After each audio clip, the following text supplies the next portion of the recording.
Hello, everyone. Welcome to the Next Issue podcast. Today, Love it. we have a great show on stack. We're going to be talking about the Batman, and we have a very special guest. So let me introduce Mike Rapin from the I Read Comic Books podcast. What's up, guys? Thanks for Hey. having me on the show. Hey, now. Thanks for coming, man.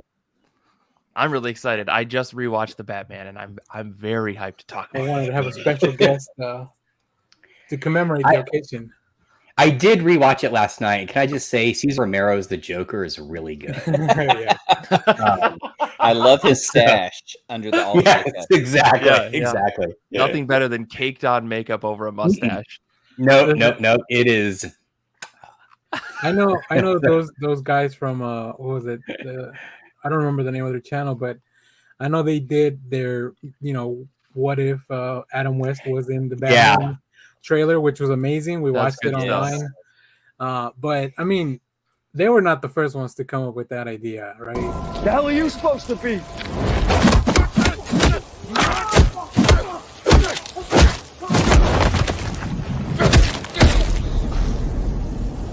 I'm vengeance. We've had those for a few weeks, so that only improves that scene. All right, only improves it. Did you see Matt Reeves retweeted that video? By the way, yeah. So it was good. I think the name of the channel is The Corridor on YouTube. Go check it out. We did our reaction video, and we got a bunch of views out of that too. So thank them. So yeah, we're gonna get full spoilers for the Batman. If you haven't seen it by now, you just aren't trying hard enough, because you can watch it at the theaters. If you don't want to go to the theaters, you can watch it on HBO Max. You can rent it. You can buy it. Danny will give you his HBO Max login. I mean, it's really impossible to not see it. They're cracking down on that. We can't go advertising that stuff. Yeah, being so. What do you mean? I have 3 households, and none of them. Only one of them is in Texas. Wow, Danny, just laying out the total income of your entire life. I love it. That's right. So yeah, I don't even know how to get into this, but I do first. Well, I dropped a trailer in there. There's a link in the show notes of a trailer, a side-by-side comparison of the Batman versus 7. Okay, we can start with that. But before that, I do, not to bring down the show too much, but there is a bit of news that came out this week, unfortunately. Yes. Neil Adams passed away at the age of 80. And I don't think we would get a movie like this without the work that him and Danny O'Neill did on on Batman and the series. Oh, definitely. So excellent point. Yeah, we're gonna dedicate this show to Neil. Hopefully, everyone in his family and everyone are doing all right.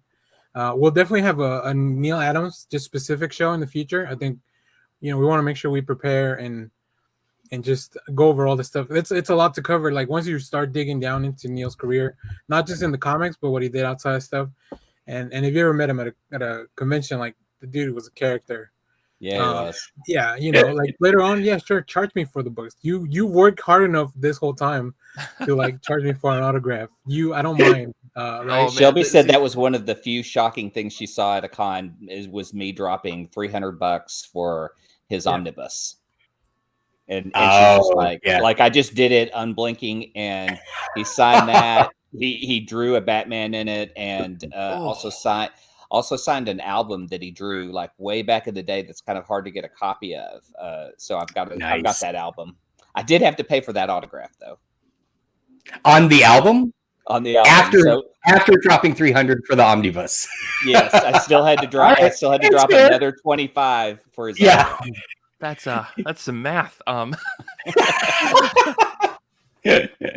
Yeah. But yeah, so we're gonna we'll do that later. I think today, to start with, we do have that trailer that Clay talked about. This is gonna be great for the audio podcast listeners. If you want to see the full episode, you can go check it out on YouTube. Because I'll probably cut this part out of the audio. But close your eyes and imagine a beautiful scene that is terrifying and horrible. Exactly. Oh, I'll add the link. Yeah, they can just watch along, like commentary. People do that, I think. Yeah. Shout out to my colleague Cameron, who asked where the audio podcast was. So Cameron, I'm going to make this accessible. All right. Afterwards, I'll go in and add all of the accessibility information. Cool. All right. So let's check. Oh, hold on.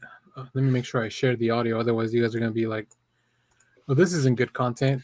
Danny's gonna make us guess as to what they're saying. Well, actually, the idea is we're gonna watch it and then we're gonna do like the whose line is it anyway style. Well, we're watching the video and then making the noise ourselves. So that it's really interactive for everyone on the call. Well, I don't know, man. I'm no Wayne Brady. I thought I was Wayne Brady. Okay, all right. People will question why my sound effect for punches are fart sounds, but go ahead, it's fine. Here's the side by side for Seven and the Batman.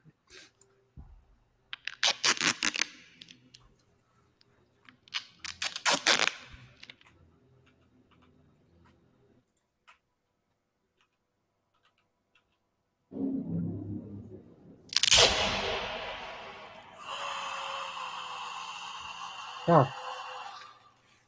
I mean, the timing's right, but I think that this is just general trailer timing, right? I'm your secret friend.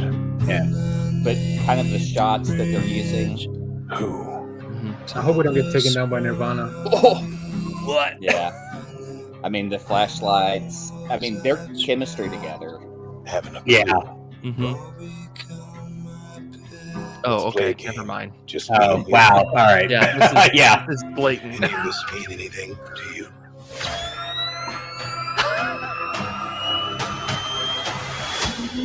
Huh. Brad Pitt Oh my Batman. God. Interesting. Wow. No way. This is great. You're becoming quite a celebrity.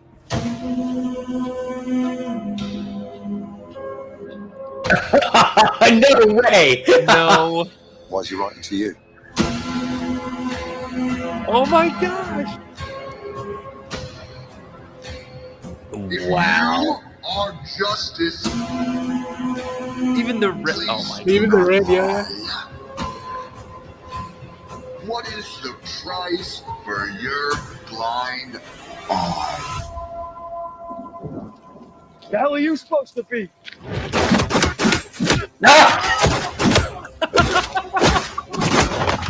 No, they slowed that down. I'm Yeah. vengeance. Yeah, I couldn't believe that scene was in the trailer. Whoa! This guy's crazy. No. Unbelievable. There's no way. You're part of this too. Even. How am I part of it? You'll see.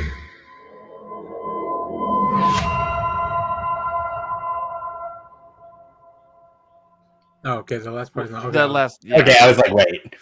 See, some of Go this ahead, is Mike. just general trailer cutting, right? Because like there is a cadence to a lot of trailers. Like you could probably put this up against a Saw or any other kind of thriller movie, and you'd probably get a lot of the same beats.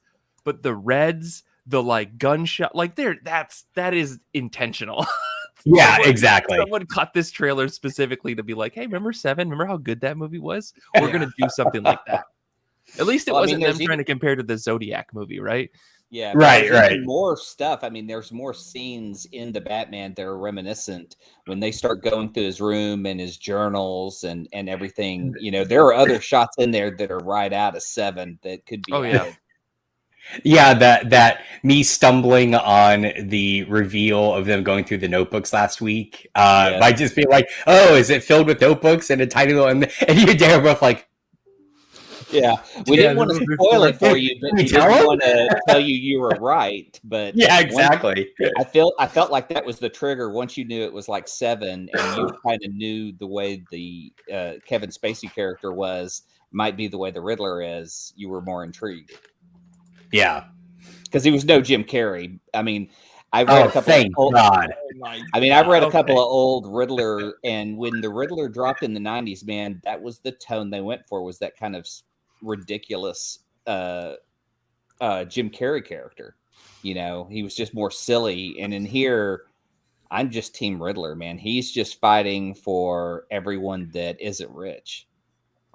Well, I would say though, we had a good example in the '90s of a Riddler that was not the Jim Carrey, and that was in the animated series. He was great in that, and I think when they were going to transfer him to live action, I know at least me, I was like, oh, please do the animated series Riddler, right? Like this like brilliant psychopath who's super suave. And no, we got Jim Carrey instead. So sorry, Mike, I cut you off. You're going to go in a completely different direction. Go ahead.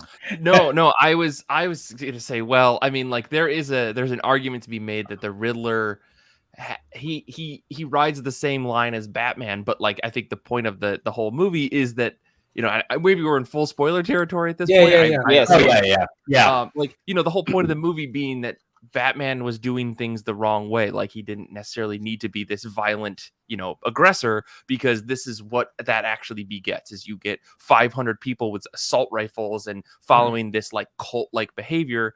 And that's not what Batman wanted to be. Right. I think it's funny because the Nolan movies almost touch on that in the third Nolan movie where you get all the guys dressed up as Batman. Was that the second or the third one? I can't remember. Yeah. Like you get all the Batman guys, they're like following this cult of the Batman. He's like, I don't want you to do this or whatever Christian Bale said, you know, but like, I appreciated that Reeves took it in a different direction to say that Batman started and then the Riddler kind of was like, oh, this guy gets what I'm trying to do. So I can go a little bit further. And you know, of course, the whole bit that they're working together is probably, in my mind, it was an incredible twist that I didn't see coming because I'm just not picking up on what the movie's putting down.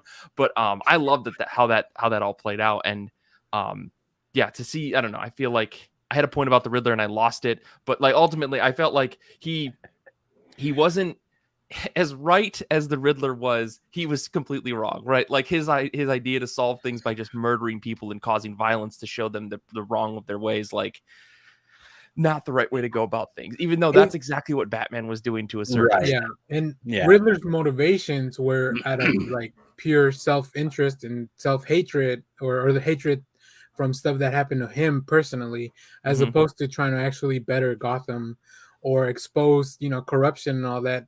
He was motivated by all the wrongdoings on that happened to him.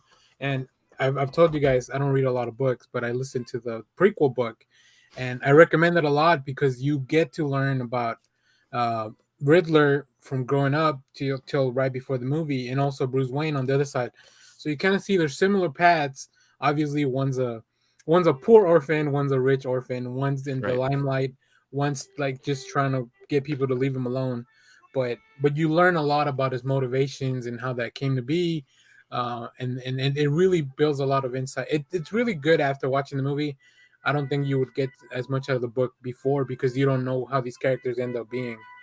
Well, you only get one scene with Paul Dano kind of explaining it. And I think the line that should stick with everyone is every winter a baby dies because it's so cold there. Like just knowing that as a child growing up, that every winter that's going to happen, that you remember it as an adult, just seems so twisted and broken. Yeah. I think also what's fascinating about the pairing the two of them together and ultimately getting to that point where the reveal at the end is, oh, they kind of come from the same place, right? Is that the Riddler's motivation is very individual. I was harmed, I'm going to fix this. And Batman's is the same, except he can explain it away by, I'm making the city better for everyone. Right, but really, he's trying to help himself. I mean, let's call a spade, and it's a fascinating way to go about it. I was really like, as the movie progresses, I think it did, and I need to go back and rewatch it to see if I was just deluded at the time or just so happy that the movie was good. But it seemed to do a good job of like building up to a point where you keep thinking, you know, as Batman investigates and is solving the mystery, you think you know where it's going, and then it keeps diverting a little bit, you know? And that's my only complaint about the original trailer, maybe the second one, is they have that shot of Bruce like figuring stuff out by spray painting on the floor, which, come on, why is that a good idea? I mean, don't spray paint the floor, man. But he has that whole like sins of the father comment, right? And it's like, that's kind of a big reveal right there. So I don't know. Well, whose father though? I mean, we don't know in the trailer who they're talking about. Yeah, we go around El Rata so many times in the movie, we don't know who it is. Right. I know they have a conversation at the funeral where mayoral candidate Bea Real, she brings up to Bruce like you could be doing a lot more for the city. Yeah, through Bruce by being Bruce Wayne, and I think Alfred makes a similar point. And it's that he says something at the end that he has to change. Yeah, and I think I think he realizes that Bruce is part of that. So I think we're going to see a real big transformation in the second film, unless there is a twist and we go back to see, because it would be really neat to see them go back and tell the Joker story and why the Joker's in there.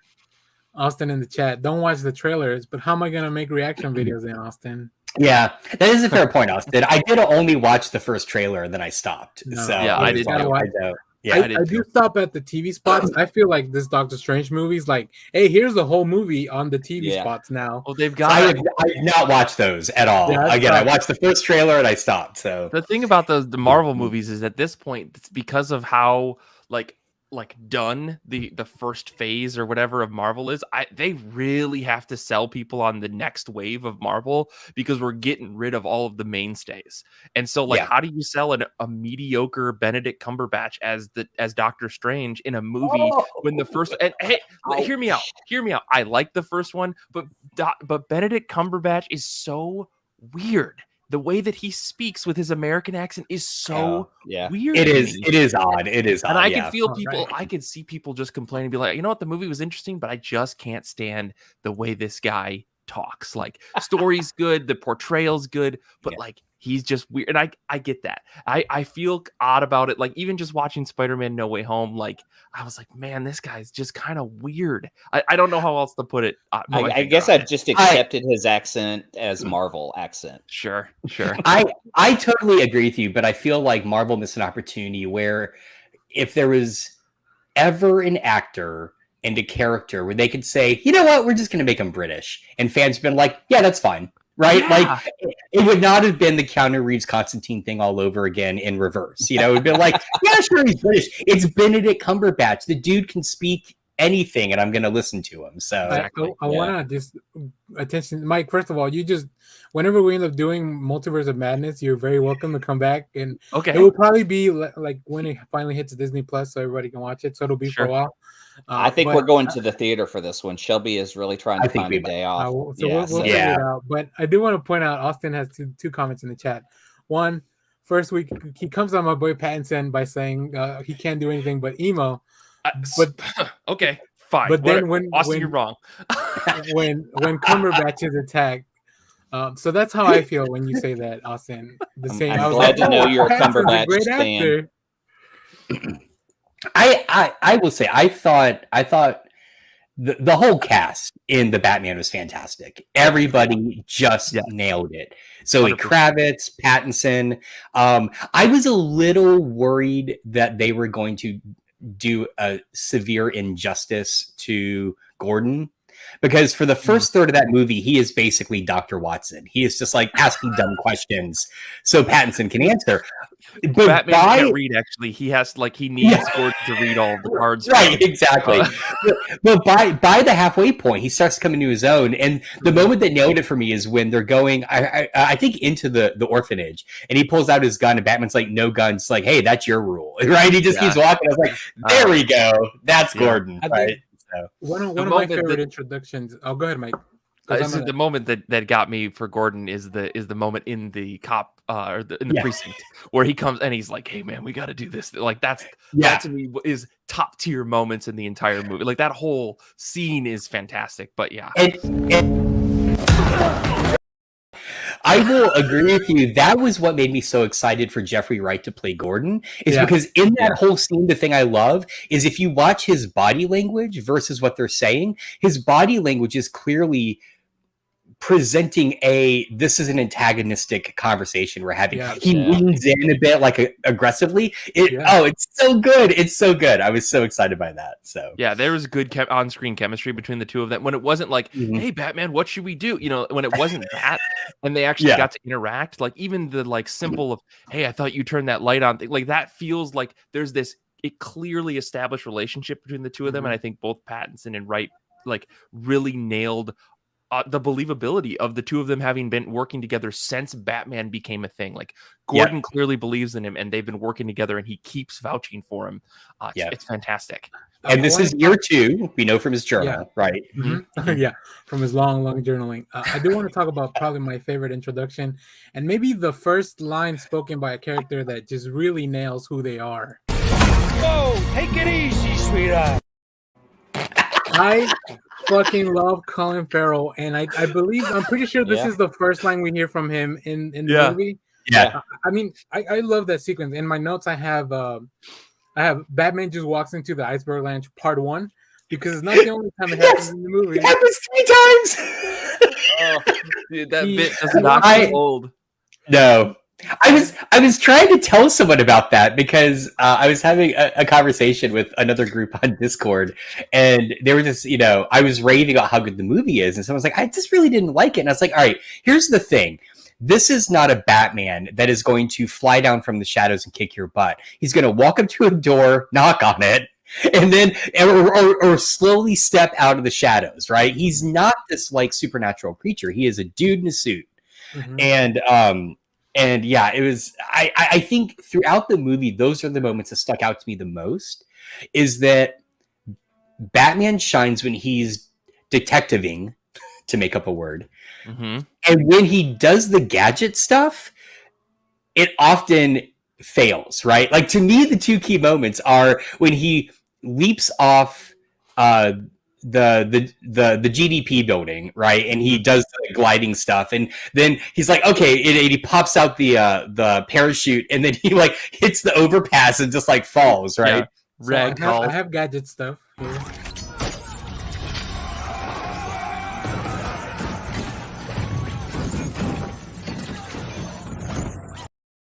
Which, okay, that's like go you ahead, said, one of the moments that I was not expecting.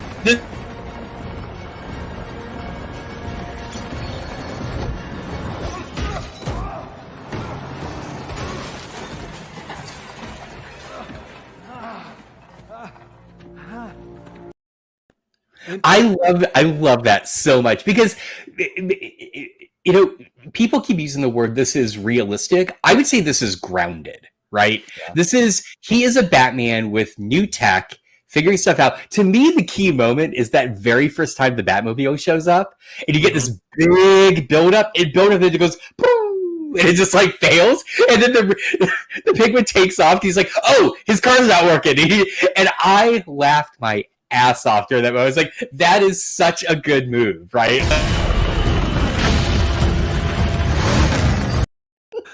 Danny's got clips for everything. What the heck? It's so good. I had to break him up. He came prepared for YouTube. Yeah, right. But I agree, Josh. Also, the scene where he's gliding down is so much longer. I couldn't put it all in because then we'll definitely get kicked off of the stream. But he gets in there, like after he grapples up, he stops, he looks down, and he's legitimately scared of like, oh shit, this is way higher than I thought. Now there is an example from the book Ego where he has the exact same shot from the comic where he climbs to the top of a building very similar, and it's done by Darwin Cook, and for this same scene where he climbs to the top of the building. I'm looking. I was gonna say it should be in the Google Slides. But that I know that Ego was another book that influenced this movie a lot. So, and that's the thing that makes this movie feel grounded. It makes it feel like this is a different type of Batman story, because for once we're actually getting a Batman who's not the top of his game. Like even Bale's Batman, like even Val Kilmer, George Clooney, all those guys, like they're Batman at the top of their game. Whereas this is clearly like year 2 Batman. And even if you read the comics, like early Batman in the comics, I feel like he's even kind of like a badass and he's got all of his stuff together. Whereas this, he's still working kinks out after 2 years of doing this night after night after night, to the point where Alfred is like, you're going to die if you keep working at this pace. It blows my mind. I mean, and to go back to the journal thing, like that's why he has the journal, because his memory's so borked up from all these concussions. Like, he needs to write this stuff down. That's why he's got backups. He's not only writing things down, he's recording everything that he's doing with his eyes, because one, how do you become the best detective ever? You have redundancies for all your data so that you can go back and study things Sherlock Holmes style, so you can see things from different angles and yada yada yada. Like it's it's really smart the way that they did this to show that this guy is not only extremely terrifying because he's violent, but also he's just not good at this yet. He's not the brightest bulb. He can't even figure out all the Riddler stuff, Riddler stuff. Like, that's my favorite part, is in the end, the Riddler's like, oh, you didn't get this. You're not as smart as I thought you were. We love a villain who is smarter than the hero, because it creates so much more tension and drama in the story than Batman having figured everything out. Like, I think this movie would have sucked if Batman was on top of everything from the get-go. I absolutely love that. Oh, man. I mean, that was the one thing I put questions in the notes for, is what each director has done to Batman. And I feel like this one has grounded him and shown that he's not perfect. And I think we need to know that, because we've always expected Batman to be able to solve everything, do everything in these stories. But in the end, we want to see a character push through, see what's missing. Like when he goes to save the people in the flood, he lights the flare and realizes that there is no hope for these people. And it's about to get more hopeless, and that he needs to be. So wow, you really are prepared, Daniel. Yeah, it was kind of the best Superman moment we've had in a DC movie in decades. Oh, good point. Yeah, that's a really good point. Well, I mean, and it's a changing moment in that scene. Just really quick, is that like you get like this beautiful visual metaphor of like Batman realizes he can't hide in the shadows. He has to lead people. Like, come on, like it's so blatant and in your face, and so good at the same time. Yeah. I think people really so good. Yeah, I think that's the thing about Reeves, is he's very good at throwing in the blatant stuff and kind of tweaking it a bit so that it works. It doesn't feel just crass, you know. It's not ham-fisted into the story. Daniel. The flare scene works because when he turns it on and he's trying to help the first person, and they're all apprehensive about taking help from him. Initially, but then they realize that he's probably their only hope, which is kind of what he just realized too. He's Gotham's only hope, right? He switches from vengeance to hope in that moment of the flare. So I think that's why that works. I think Matt Reeves is really good at making sure that it's easy to understand. Like, there may be very straightforward points, but they don't feel like they're being dumbed down for an audience. It just feels like a natural conversation, which, I mean, it's what makes his movies. And I love that scene with the flare, like the whole thing, and then the shot from above that I showed, like leading them out of the water. And the first person he helps out of the water, I think you were going to say this, is the kid, is the mayor's son. Like Bruce Wayne helping younger himself, like, get out of this thing. Like, Batman can finally help young Bruce Wayne. Like, it's like boom, boom, hitting you over the head with story beats in metaphor, right? Which has been set up in the first scene, when the kid when he sees the kid in the crime scene, and then the kid looks back at him, and then once again at the funeral, but he's Bruce Wayne. When he saves him. And I feel like that scene at the funeral is super important, because I feel like other directors, probably notably Schumacher most of all, would have, if they had incorporated that scene where Bruce Wayne saves the kid, it would have become a story point later on. Bruce Wayne saves child, you know, like that whole thing. And here it's just, he is doing what's right. He runs over, he saves the kid. It's never brought up again, right? But to your point, there are those three moments. There's the one at the beginning where he sees the kid as Batman and realizes this kid's basically a proxy for him. There's the moment at the funeral where it's Bruce Wayne, he saves him, but he has to save him as Batman, right? He has to come full circle. My only minor complaint is I wanted more Alfred, and I wanted more of the other mayoral candidate. Like, I feel like she becomes such an important part at the end that it felt like it's like, okay, if she's gonna anchor the end of the movie, we need a little bit more of her throughout, more than just like on posters in the background. So, and I know Daniel's doing this. I assume there's a deleted scene I didn't watch. No. I was responding to. No, you know, I totally agree with you there, because I think that we should have gotten one more scene with her, like early in the movie, so that we could have established it, because we got her on screen, right? We got her in the debate in the background, but I wish that there had been. I mean, overall, there should have been. I wish there was more Bruce Wayne in the movie, but I guess that's the point: is that Bruce Wayne just doesn't exist in the public eye. So I have a feeling she's going to be way more important in whatever sequels they end up doing. Like, she's going to be crucial in making sure that Bruce Wayne gets out there. Very similar to like the old like the Val Kilmer movie, whoever, I don't remember the movie where Christopher Walken's in it, like, you know what I mean? Like, Batman Returns, yeah, Batman Returns. Yeah. So, like, I feel like there's going to be more scenes like that where the mayor's trying to get Bruce Wayne to come out and do stuff, and now that she's in charge, like, she's going to have a way more influence in trying to like show up at his house and be more involved. Like, Bruce Wayne, you have all this money, please help the city, you know. Like, it's totally there. I think they're just laying the groundwork for it, because this movie, as much as those types of things were probably wanted, I think it's gonna feel more natural once this trilogy or septology, whatever WB wants to do with this property, right? When that wraps up, we're gonna be like, oh, it's good that we got this whole movie where they planted a bunch of seeds, and then we get to see them pay off, rather than trying to just shove everything into one movie as if there's never gonna be a sequel or a third movie and stuff. I also want to give props to the fact that, and I kept thinking this as I was watching it, this movie has the best realized Gotham since Batman 89. Yep. Like, I mean, you know, when you think about the egregious mistakes that like Nolan made, where every film Gotham feels a little different, you know, and it plays such a big part in the last film. Mm-hmm. I don't even want to talk about the fact that Snyder makes Gotham like across the bay from Metropolis. I'm still pissed off about that. I'm still mad. All of the DC universe and Snyder's universe takes place in like this small, like 20-mile radius, right? Exactly. But everything happened in New York in Marvel. It's cool. Okay, I got it. Yeah. No. Ant-Man's in California. Okay. Yeah, that's true. That's true. But, you know, I'm gonna take a break. I'm gonna go watch a real good movie. I'll be back. You got 4 hours to spare. But this Gotham felt so real and real in a way where you kept seeing little snippets of it again. So it didn't feel like a stage set, which is, as much as I love Gotham in 89, it feels very stage setty, which is okay, right? If you take Batman out of this, complete set is like a neo-noir set, though. I mean, that's the thing is, if you could take the superhero element out of it, it's still neo-noir. Yeah. Yeah, I would love to.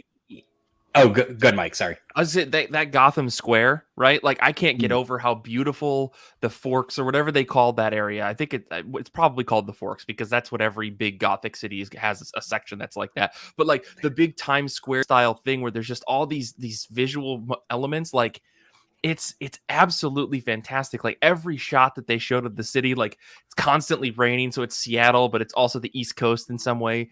But like, it's always raining. There's train tracks running everywhere. Like, it's Chicago, the L. Yeah, it feels like Chicago. It feels like New York. It feels like the bad parts of Jersey. It feels like every element that would make like a congested city even more congested. And then you add the broken downness of the Renewal Project on top of all of that, where there's just constant construction. Like, it's fantastic, and it's a character in and of itself. I think we probably say this about every Batman movie, but I truly felt like, of all of the Batman movies after 89, like, this one really made Gotham into a thing that's super important to the city, because you couldn't do this same story in Nolan's Batman, right? Like, Nolan's Gotham, right? You couldn't do this in any of the other Batman Gothams, maybe the Tim Burton one, but again, it's more set piece, more theatrical versus like a city that could be lived in. Yeah, I totally agree. And in fact, what sucks is, if memory serves, Nolan tried to tell this story in Batman Begins. Mm-hmm. And then Gotham just even Wayne Mansion just keeps changing over the course of those movies. It's like, well, they did burn down Wayne Mansion, and then, all right, true, that's fair. Also, can I just say how much I love Reeves's reinterpretation of the Batcave here? Yeah, you know, like Wayne Tower is where they live, and so he has to go through the city to get to it. I know, and it's like an abandoned Wayne subway station. I mean, it's like that's the cave. You know, it's it's so good. It's so good. But I mean, you got to take the orphan that lives in the tower and show the underneath, and so that. I didn't even realize that. And he says it's like you're living underground. You're living under the city. You feel so sheltered from everything that's good. Mm-hmm. Well, and did anyone else feel like the Wayne orphanage was meant to look like Wayne Mansion? It So was. kind Oh, It yeah. was. They It donated, was. they Oh, see, donated Wayne Mansion that. to Okay. the orphanage. So that's why he moved out to Wayne Tower. Got it. Okay. Yeah, Yeah, the That- Waynes had moved to the tower. I'm telling Yeah, you, see, dude. Danny's got the book. You They had gotta read moved the to the book. tower, and when they moved to the tower, they used the old mansion as an orphanage. Which I do want to say, like, I love the idea of Bruce Wayne living in the middle of Gotham. Like, it makes so much more sense than him living way on the outskirts, because if anything happens, that bag signal goes up, all he's got to do is go down an elevator and he's in the middle of the city. Like, what a genius choice by Reeves to change things like that. I think that makes way more sense in general for Batman. Like, it's so stupid to have him in a mansion on the outskirts of Gotham, even with a super fast jet engine car. Like, everyone would know where you live, dude. Every single person would know where Batman lives. Well, and Mike, I hadn't even thought of this until you just said it, but that construct sets up the classic idea of Batman standing on top of a building surveying Gotham, right? Totally. But instead of him in the suit standing on top of a building, he lives in Wayne Tower. I mean, that's just where he is. So he has purview of the whole city of Gotham, even when he's out of costume. Yeah. Even in the movie, they address this, and this is something that I really like. He's always just at night, he's just walking around with his jacket and the backpack, which at this point I've seen the movie enough times to like really have a good, like, I can really make a case for, like, he's always wearing the bat suit or carrying it in his backpack. He's always got the face paint on, because that's what he was talking about, right? He's just the person in the shadows at night that doesn't. That's how he gets to places so quickly. He's got like motorbike stash kind of in key points in the in throughout the city, or at least throughout the downtown area where he's patrolling close to the signal. He's always walking around with that just kind of combat whatever jacket thing, which it's a really neat parallel to Riddler once you realize that they're both kind of blending in that, or at least hiding their identity through that. Yeah.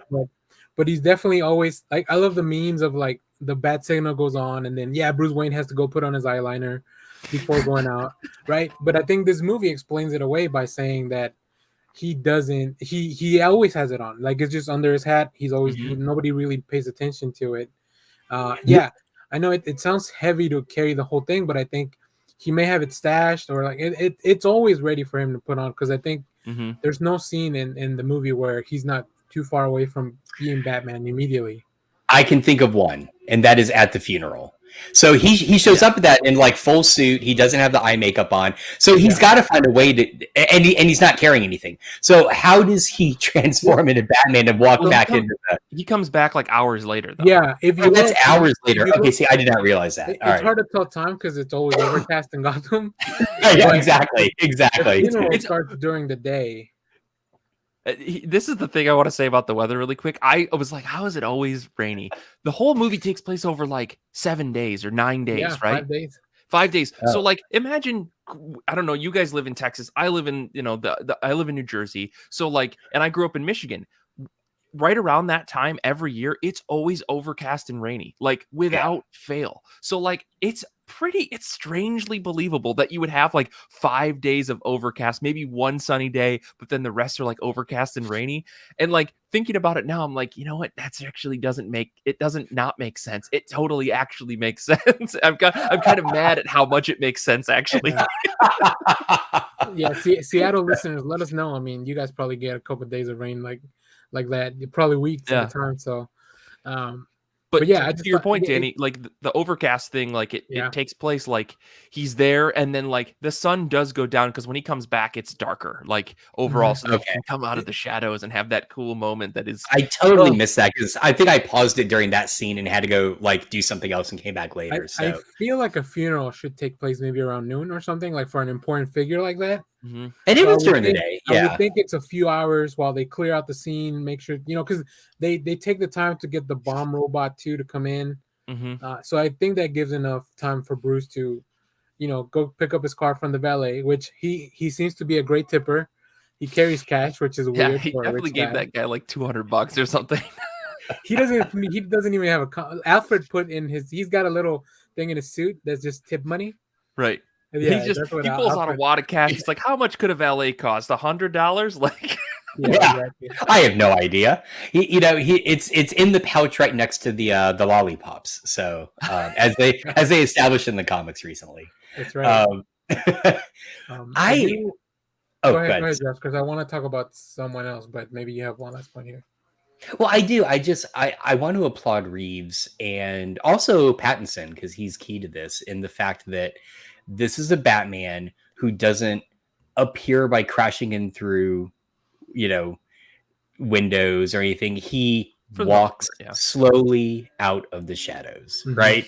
He does it in the first scene. He does it in the funeral scene. It's like that's how he emerges, and I love. It's almost like he is like a shadow in Gotham, and he will just emerge when he needs to. It's such a nice effect that we haven't really seen in films before. Well, and I really like the kind of it's a different take on the opening sequence from The Dark Knight after the bank robbery. Not the first scene exactly, but there's a drug deal going on, and the signal's on, right? And the dude's just like, nah, I don't like tonight. Like all that stuff. It's the same because you see the little drop head dude. He's robbing the store. And he goes outside and he just looks at an empty hallway, dark black, whatever the street or an alleyway. And changes his mind about going down that street. Yeah, that's the same shot that horror directors use so much, right? Just that staring into the void. Yeah. But in this case, it's for like criminals. Just think, oh shit, what if Batman comes out of there like in a minute? And I think we get 2 fake outs, and then we get the real one where he actually comes out in the tracks, which is a really badass way to introduce Batman. Dude, I don't think we're gonna ever get a better Batman open. I like Dark Knight is up there as one of the coolest openings to a movie in the last 20 years, as far as I'm concerned. Yeah, I don't think we're ever gonna get a better superhero movie opening than this one, hands down. There's no way you top like nailing exactly what Batman is in any other way. It's unparalleled.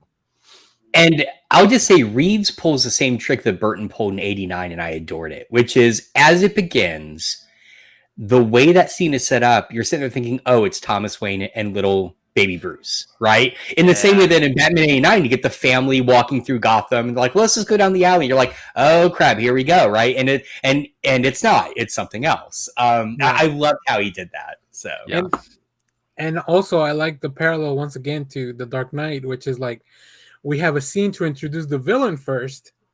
Right? We get that bank sequence with the Joker, then we get the murder scene with the Riddler in this one, and then we actually introduce Batman after that, which Nolan did in the second movie because he hadn't even set up Batman in the first one. But I like that this one we don't need an origin. This is not a Batman origin story, right? This is just like year 2 where we are, and we're gonna go from there. Like we've seen Batman enough times, we've seen his parents die enough times in media. We don't need to see it again unless Zack Snyder's shooting it. Then I'll watch it again. But other than that, but it's not ignored is the thing, right? It plays a key part to the whole story. So I do have to commend Matt Reeves for not saying pearls at one point in this movie. Like I just gotta shout out to that. Like I haven't read a Batman comic in the last decade where someone didn't bring it up in their storyline. So shout out to Reeves for not mentioning it. I can't wait because I remember the reports that there was like this movie originally was before they started editing, they had a 4-hour cut of this thing, which I can't wait for my Blu-ray to get home to see. Like just look through all those. I mean, if that deleted scene that we saw from the conversation with Joker and Batman, if that was a deleted scene, because I think it would have taken a lot away from the movie, so I'm glad it's not in the movie. It would have removed all the emphasis, I think, of the later scene with the Riddler, as far as I'm concerned. So I'm glad it wasn't there, but I also want to see what else did Matt Reeves want. Like, what other stories could have they been telling? I'm sure. I hope there was a lot more with, and this is a good place to kind of segue. Just more stuff with Catwoman, because she was great. I love Zoe Kravitz.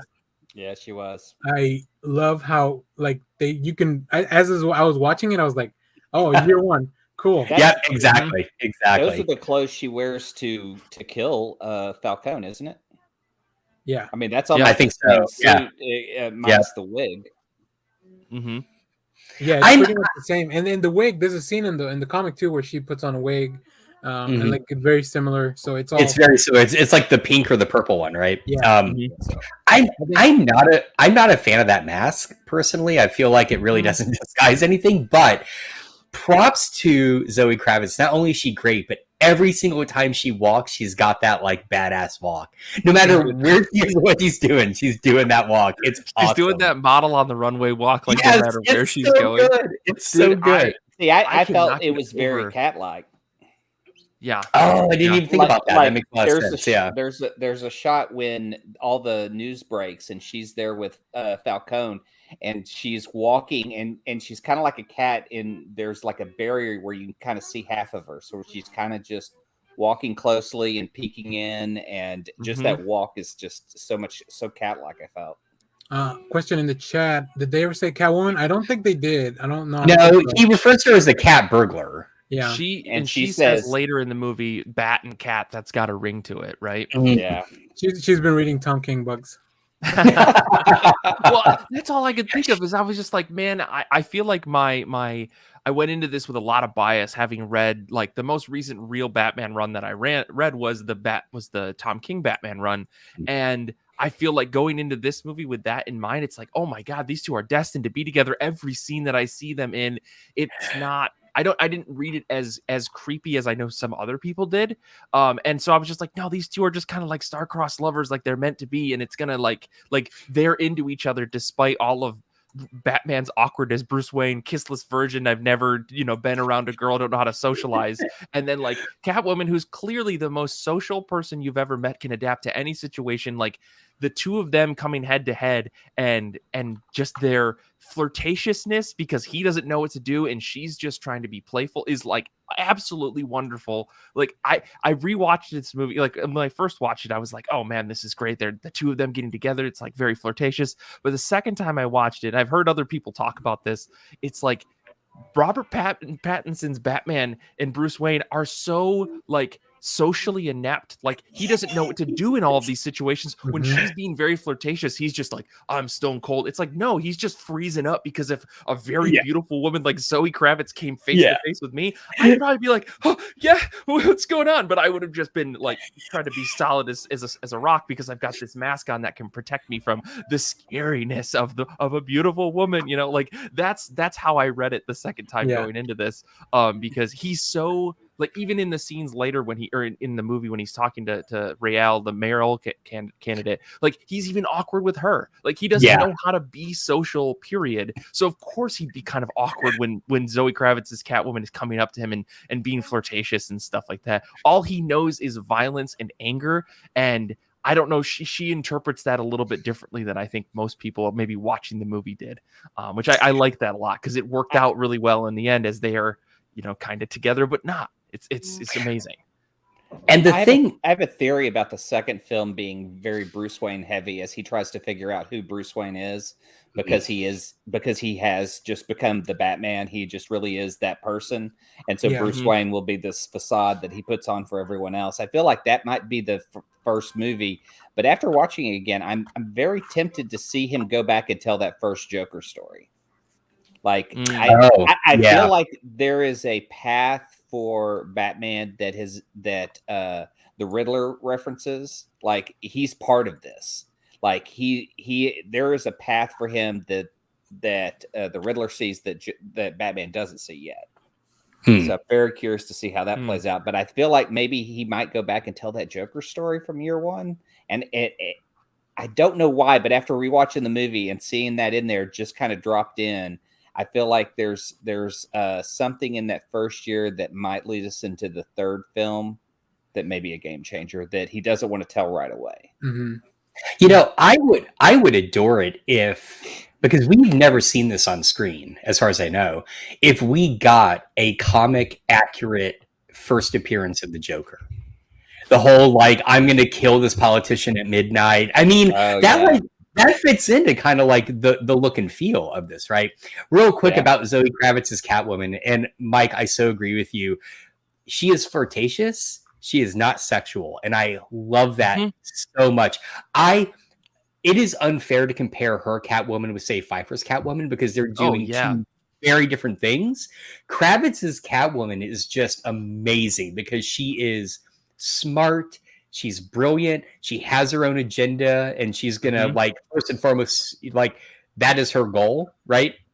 But she's not overtly sexualized, and I love that. I love it so much. Right. It's great. Yeah. Her goal with Batman is to fluster him, not to like actually try to like have sex with him. Like that's not her goal by any means. I definitely agree. Like, well, I mean, and it plays right into the story. She spent all this time working in this club where that's pretty much the goal. Make these people feel like they're being flirted with, make sure that they're having a good time, but never cross that line, never go further, because otherwise you could end up in a seriously dangerous position. And I think even with Batman, she's like, yeah, I could do that with this guy too. I know he's violent. I know he can do all these things, but I can still walk that line and feel safe because one, she's confident in her abilities to take care of herself. And we see that clearly displayed in the movie multiple times, which I absolutely love. She's the fact that she walks into so many situations, she's just like, I can take care of myself. And she kicks the shit out of anybody that messes with her. It's absolutely perfect. And then to go to Batman, it's like, what is Batman? And she almost gets the better of him multiple times. And I think had like they not need to be quiet in the mayor's office when they first run into each other, she'd have gotten away easily. Easily. There'd have been nothing there. So I don't know. Like she stuck around just because, like, I love that scene between the two of them because she sticks around just to get that passport. She probably could have coerced it and forced it out of him, but instead she like goes from fighting him and actually kicking and you know, tossing blows to no, give me this back. Like it turns into this different conversation between the two of them where she's like, well, maybe I don't have to fight this guy to get this thing because he's not trying to actually hurt me here. I don't know. There's a lot to, I think, to pull away from just that one scene there. I really loved their relationship, and I wanted to compare it to the past ones, but they are so different. I mean, Keaton and Pfeiffer, you know, kind of have like a few scenes that are real playful together as both Selena and Bruce and as Batman and Catwoman. But they are so very different. I love in the comics and in the movies. I really like when Catwoman kind of pulls one on Batman because it lets you know that as you know, whether it's like this super prepared Batman for, you know, any contingency, or if it's this young Batman that doesn't know any better, no matter how much experience he has as Batman, Catwoman knows what buttons to push. She knows his like blind spots and weak spots, and you know, she's kind of like, but she's never doing it maliciously, I don't think. Right. No, it's all fun. It's all fun and games there because it's just a big game. Even in the Nolan movies, you know, first she steals the pearls, and then she takes his car at the ball, and then Batman's always just kind of left like, oh, fuck, you know, well, okay, I mean, nothing I can do about it. And then this one's the same. Like she even goes and gets the cop, like that you know, corrupt cop. Like she goes and get him on her own. Like she pretty much finds him and gets him and takes him to the top of that building. And when she realizes that there is a line that Batman won't cross, then that's kind of like when she's got to go and do her own thing. And that's when she tries to go after Falcone, which I like the fact that they kept that stuff from the comics, that she's like his daughter. I thought that was interesting. John Turturro is also fantastic. Like, huge props to Turturro. Yeah, he's great. Everyone in this movie just fucking brought it. But one of the things I love is during that funeral scene, we get so we saw some of this stuff, like the press leaked and Zoe Kravitz was at the funeral scene, but that was just a big fake out by Matt Reeves, which I love that the studios are kind of weaponizing all this like paparazzi and people trying to find stuff against us, because he also had Barry Keoghan, who plays the inmate. He had him dressed up as a cop in the funeral scene, walking around, so like people would get pictures of him. So all these little misdirects. Oh, interesting. But the one with Zoe Kravitz, that was a big surprise because I thought that was going to be her at the funeral, not her friend. Right. Just because of all the press and everything we'd seen before, right? But to you guys' earliest point, like, yeah, these Catwomen are really different. Other than Halle Berry, I don't, you know. Which, if you want to know more about how we feel, Catwoman movie, did anyone actually watch that movie? Oh, I've never seen it. We had a whole show about it. So they sold one Blu-ray copy, and it's to Clay. That's it, just one. Oh, it is not Blu-ray. It is a DVD. It's a VCR copy. 2004. Go back and listen or watch our other episode on worst comic The book very movies. last VHS copy of Catwoman that was available, right? I gotta say, man, the basketball scene is like one of my favorite comic book scenes. It is the most ridiculous thing in the world to watch Catwoman play basketball with a bunch of kids and run around and do nothing important to the story. Wait, is she dressed up as Catwoman when she does this? No, she's okay. Just she's dressed up as Halle Berry. Yeah, she's Halle Berry. This is actually they didn't actually mean to put that in the movie, but Halle Berry just started playing basketball with kids and they started rolling the camera. And it was so much better than the footage of her acting as Catwoman. Hey, you leave Pitoff as the one that made all that happen. But anyway, back to the Batman, because we could rag on Catwoman for a while. I still say it's a must see for if you watch comic book movies, watch Catwoman with Halle Berry. It's just and then insanely watch ridiculous. Then watch and Electra. then watch the Spirit. Yeah, exactly. You should have been on our last show. I caught a piece of that. Yeah, and then that's how you make people hate comics.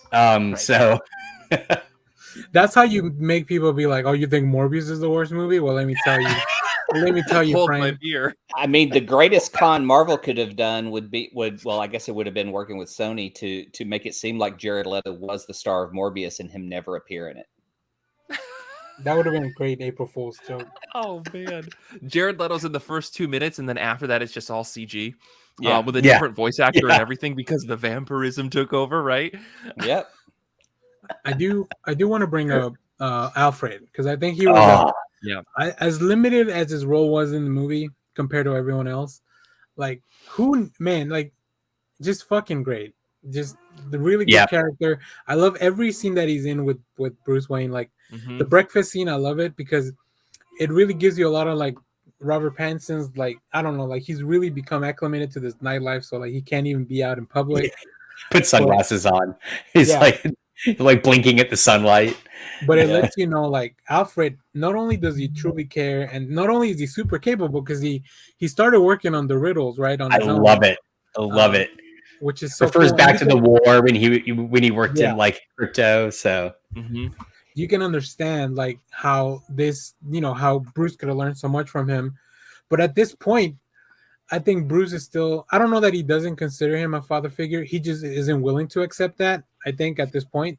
Because when he gives him the cufflinks, like there's a little remark that I hated. I was like, I was so angry at Bruce. Like, I know. Like broke something my like heart. to the effect of, you think you're a Wayne or something like that. And I was like, you asshole. Yeah. But I think that's what Matt Reeves is doing, is defining every relationship in here. Even though he's grown up with Alfred, he's defining that relationship that he's still wary of him, but he loves him. He sits in the hospital and waits for him. But then he questions him about everything he's taught him. So, I mean, there is this weird balance of figuring out who he is through Alfred. But again, Andy Serkis and him did all the Planet of the Apes together. So I think we may see a little bit of Alfred in this, but he's always going to matter to the story and be used in important scenes. And I think you can tell the desperation that Pattinson or Batman feels as he has to drive home because he knows what's going to happen. Yeah. Oh God, that's so good. I love that scene. And usually, like that whole orphanage thing is kind of where I've told people that's a good stopping point if you really need to take a break from the movie. After that whole car sequence and the interrogation with the Joker and the Spanish lesson, which I love, that's where I think you can pause the movie. That's a great intermission spot. Yeah. But then they have this conversation at the hospital. And he lets him know, like, you are, like, do see you as a father, which is like a kind of a redemption from the beginning. Like, okay, it's so unsaid though. Like so many things are unsaid in that moment, but like.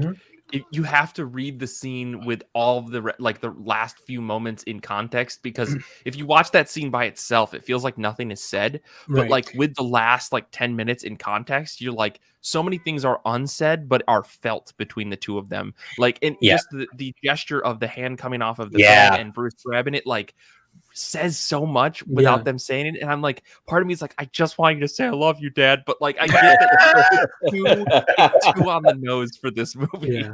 And oh, I'm sorry, Danny, go ahead. No, just one last point. And earlier we talked about how Matt Reeves puts a lot of the things that he does are very clear and very like, there's not a lot of, it's just very straightforward. But then we have scenes like that where it's like you really have to pay attention and make sure that you're understanding what's going on. So I think it's just amazing that he could do both things and so easily, like just integrated into the movie so naturally. But yeah, go ahead, Josh. Well, no, I was gonna say I think that's kind of Reeves's brilliance, right? Is that he's able to be both direct but also very, very subtle. And even though I wanted more Alfred in the movie, the fact that he's able in just the few scenes that Serkis is in as Alfred to create a narrative through line is kind of brilliant, right? You go from like the petulant Bruce Wayne at the beginning to at the end, like him admitting, yes, you know, you are like a father to me. And I didn't even think about it until this moment, but the moment when Serkis wakes up and he kind of like looks over at Bruce, the fact that Bruce is even there is telling about that. He's not out as Batman, like trying to fight crime. He's like, he is there for Alfred, right? Did anyone else, and this may lead us into maybe a whole side thing we can ignore or not, but there's so many subtle callbacks in this movie. So the scene when he's driving, and again, to Reeves' credit, we don't hear him. It's just silent. He's driving to try and go save Alfred. And he's just like, I love it. You know, it reminded me so much of Infinite Crisis, right? When Batman and Robin are in the car and Tim realizes his dad is in danger and he's like, can we get there any faster? I remember reading that and my heart just stopped and I'm like, oh my God, I'm so nervous right now, right? And I had the exact same feeling in that scene. Like, are there other callbacks you guys picked up on that stood out to you? Oh, the end scene where I guess the reflection of water and Catwoman, everything kind of seemed like it was from Batman Returns, the same setting. But take Falcone out and put in Shrek, and it's kind of the same deal. There are shots of her, of Catwoman, and on her face are kind of the reflections of water, the same way I saw it in Batman Returns. God, there was so much from Batman Returns. I kept saying, going, oh, that and that and that, and now I'm sitting here going, well, there was that. And then see, and things like that make me wonder, like, because I know Tim Burton wasn't, unlike some of the other directors, I've never heard that he really has like a specific comic run that he kind of based his movies on. Like, we know a lot about Nolan's, like, you know, they pretty much pulled from very similar books, specifically The Long Halloween, both of them. But like, I don't know that Tim Burton did that. So like when there's a callback like that, like, they're not both referencing the same thing, so they could be referencing each other's movies, or Matt Reeves could be referencing the earlier Batman movies, which I think is still pretty cool. Like, just to know that all these things can kind of build on top of each other, especially because Michael Keaton's coming back as Batman this year or later, maybe next year, depending on how the delays happen. I think in two different properties, in the Flashpoint thing and in the Batgirl movie. So that's right. I forgot he was going to be in Batgirl. Yeah, so it's fucking insane that all this time later. I did also take, like, when he goes to the Bat Cave the first time and you get the little wall dropping down, it seemed like a clear reference to the Batman TV show, right? Yeah. I mean, it's like, it was like little touches like that aren't, again, they're not overt. They're just, and they work in world. It's not like a super like fan service kind of thing, but little touches that seem to be like, yeah, let's make a call back here. Those scenes in the motorcycle where Nirvana just playing in the background, he does them twice. He does it at the beginning and then closer to the end. But I love just riding around the streets of, I don't know, Chicago or Liverpool or where the fuck they shot those things. Like, I love that. And then that's a Nirvana song that I had never really heard of. Like, I'm pretty familiar with it. Oh, really? Music. Yeah. So it wasn't until the first trailer, I believe it was the first trailer at DC Fandom where they play that song. And then from then it just kind of took off, and it's fucking everywhere now because people, I mean, it's a fucking great song. The thing about that Reeves does so well in those scenes with Bruce riding around on the bike is, and in the car, like, every time they're like in every other movie, you would expect to hear car sounds and city sounds and stuff, and they just get rid of all of it, and it's just music, and it's so much more impactful. Like it would have been great to hear Robert Pattinson scream. Like there's multiple times where he's silenced while he's screaming, doing something, you know, like even when he's hanging near the end and he goes to chop the thing, and he's like, ah, like it's dead silent with him. Instead, it's just whatever music is playing, because you don't need all of that real life sound to understand what's going on. Like if you're in the movie, and at that point in the movie, I'm in the movie, right? Like I can't look away. Like you don't need all those extra sounds. It's almost overwhelming. And instead that music becomes so much more powerful. Like that Nirvana song is only stuck in my head because it's the only thing I could hear in those scenes. No engine revvings, no look how fucking cool and loud this car can be. I mean, those moments are perfect because there is no other sound than the music. And like, don't get me wrong, love hearing the car engine revs when they're doing the big chase scene. Like we got to talk about that at least at some point, just because it sounds so cool and it's so loud and overwhelming. Like I had to turn my computer down for a minute just because it was so loud. I remember sitting in the theater just being like blown back into my chair because like just everything is coming at me at 1,000,000 miles an hour. But those scenes with the music are so great because of that. And that Nirvana song just clicks with the way that they cut things and the way that it was all paced. It felt super great. I have to applaud them for that. Well, let's go ahead, Josh. Go ahead. Sorry, just real quick, I was going to say, Mike and Daniel, would you say that Reeves's use of that song is better or greater than any time Snyder's used a song? Equal. Greater. Better. I don't know. Hallelujah. Snyder uses literal. Like he can't find meaning. I know that's the thing. There is one exception, and that is the opening to Watchmen, and that. Okay. Like you ever. Again. Yeah, that talk about all-time intros for a movie. Say what you will about Watchmen, but all-time intros for a movie, man. Watchmen is up there. Mike knows how to earn a guest spot, like for sure. I'm not gonna blanket say that all of Snyder's work is bad. There are some things that guy is magnificent at, and that is opening a movie. I think he does a fantastic job. Completing a movie, we can talk about that. Well, next week, Mike replaces Josh on the Next Issue podcast. Let me set up with a clip, but we will talk about that car scene.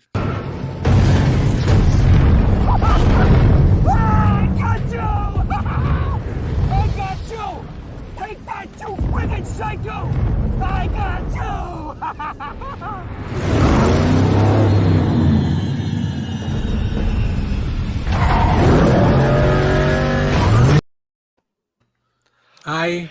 I was getting up out of my chair. I was dancing around. That's the best moment in the whole movie, as far as I'm concerned.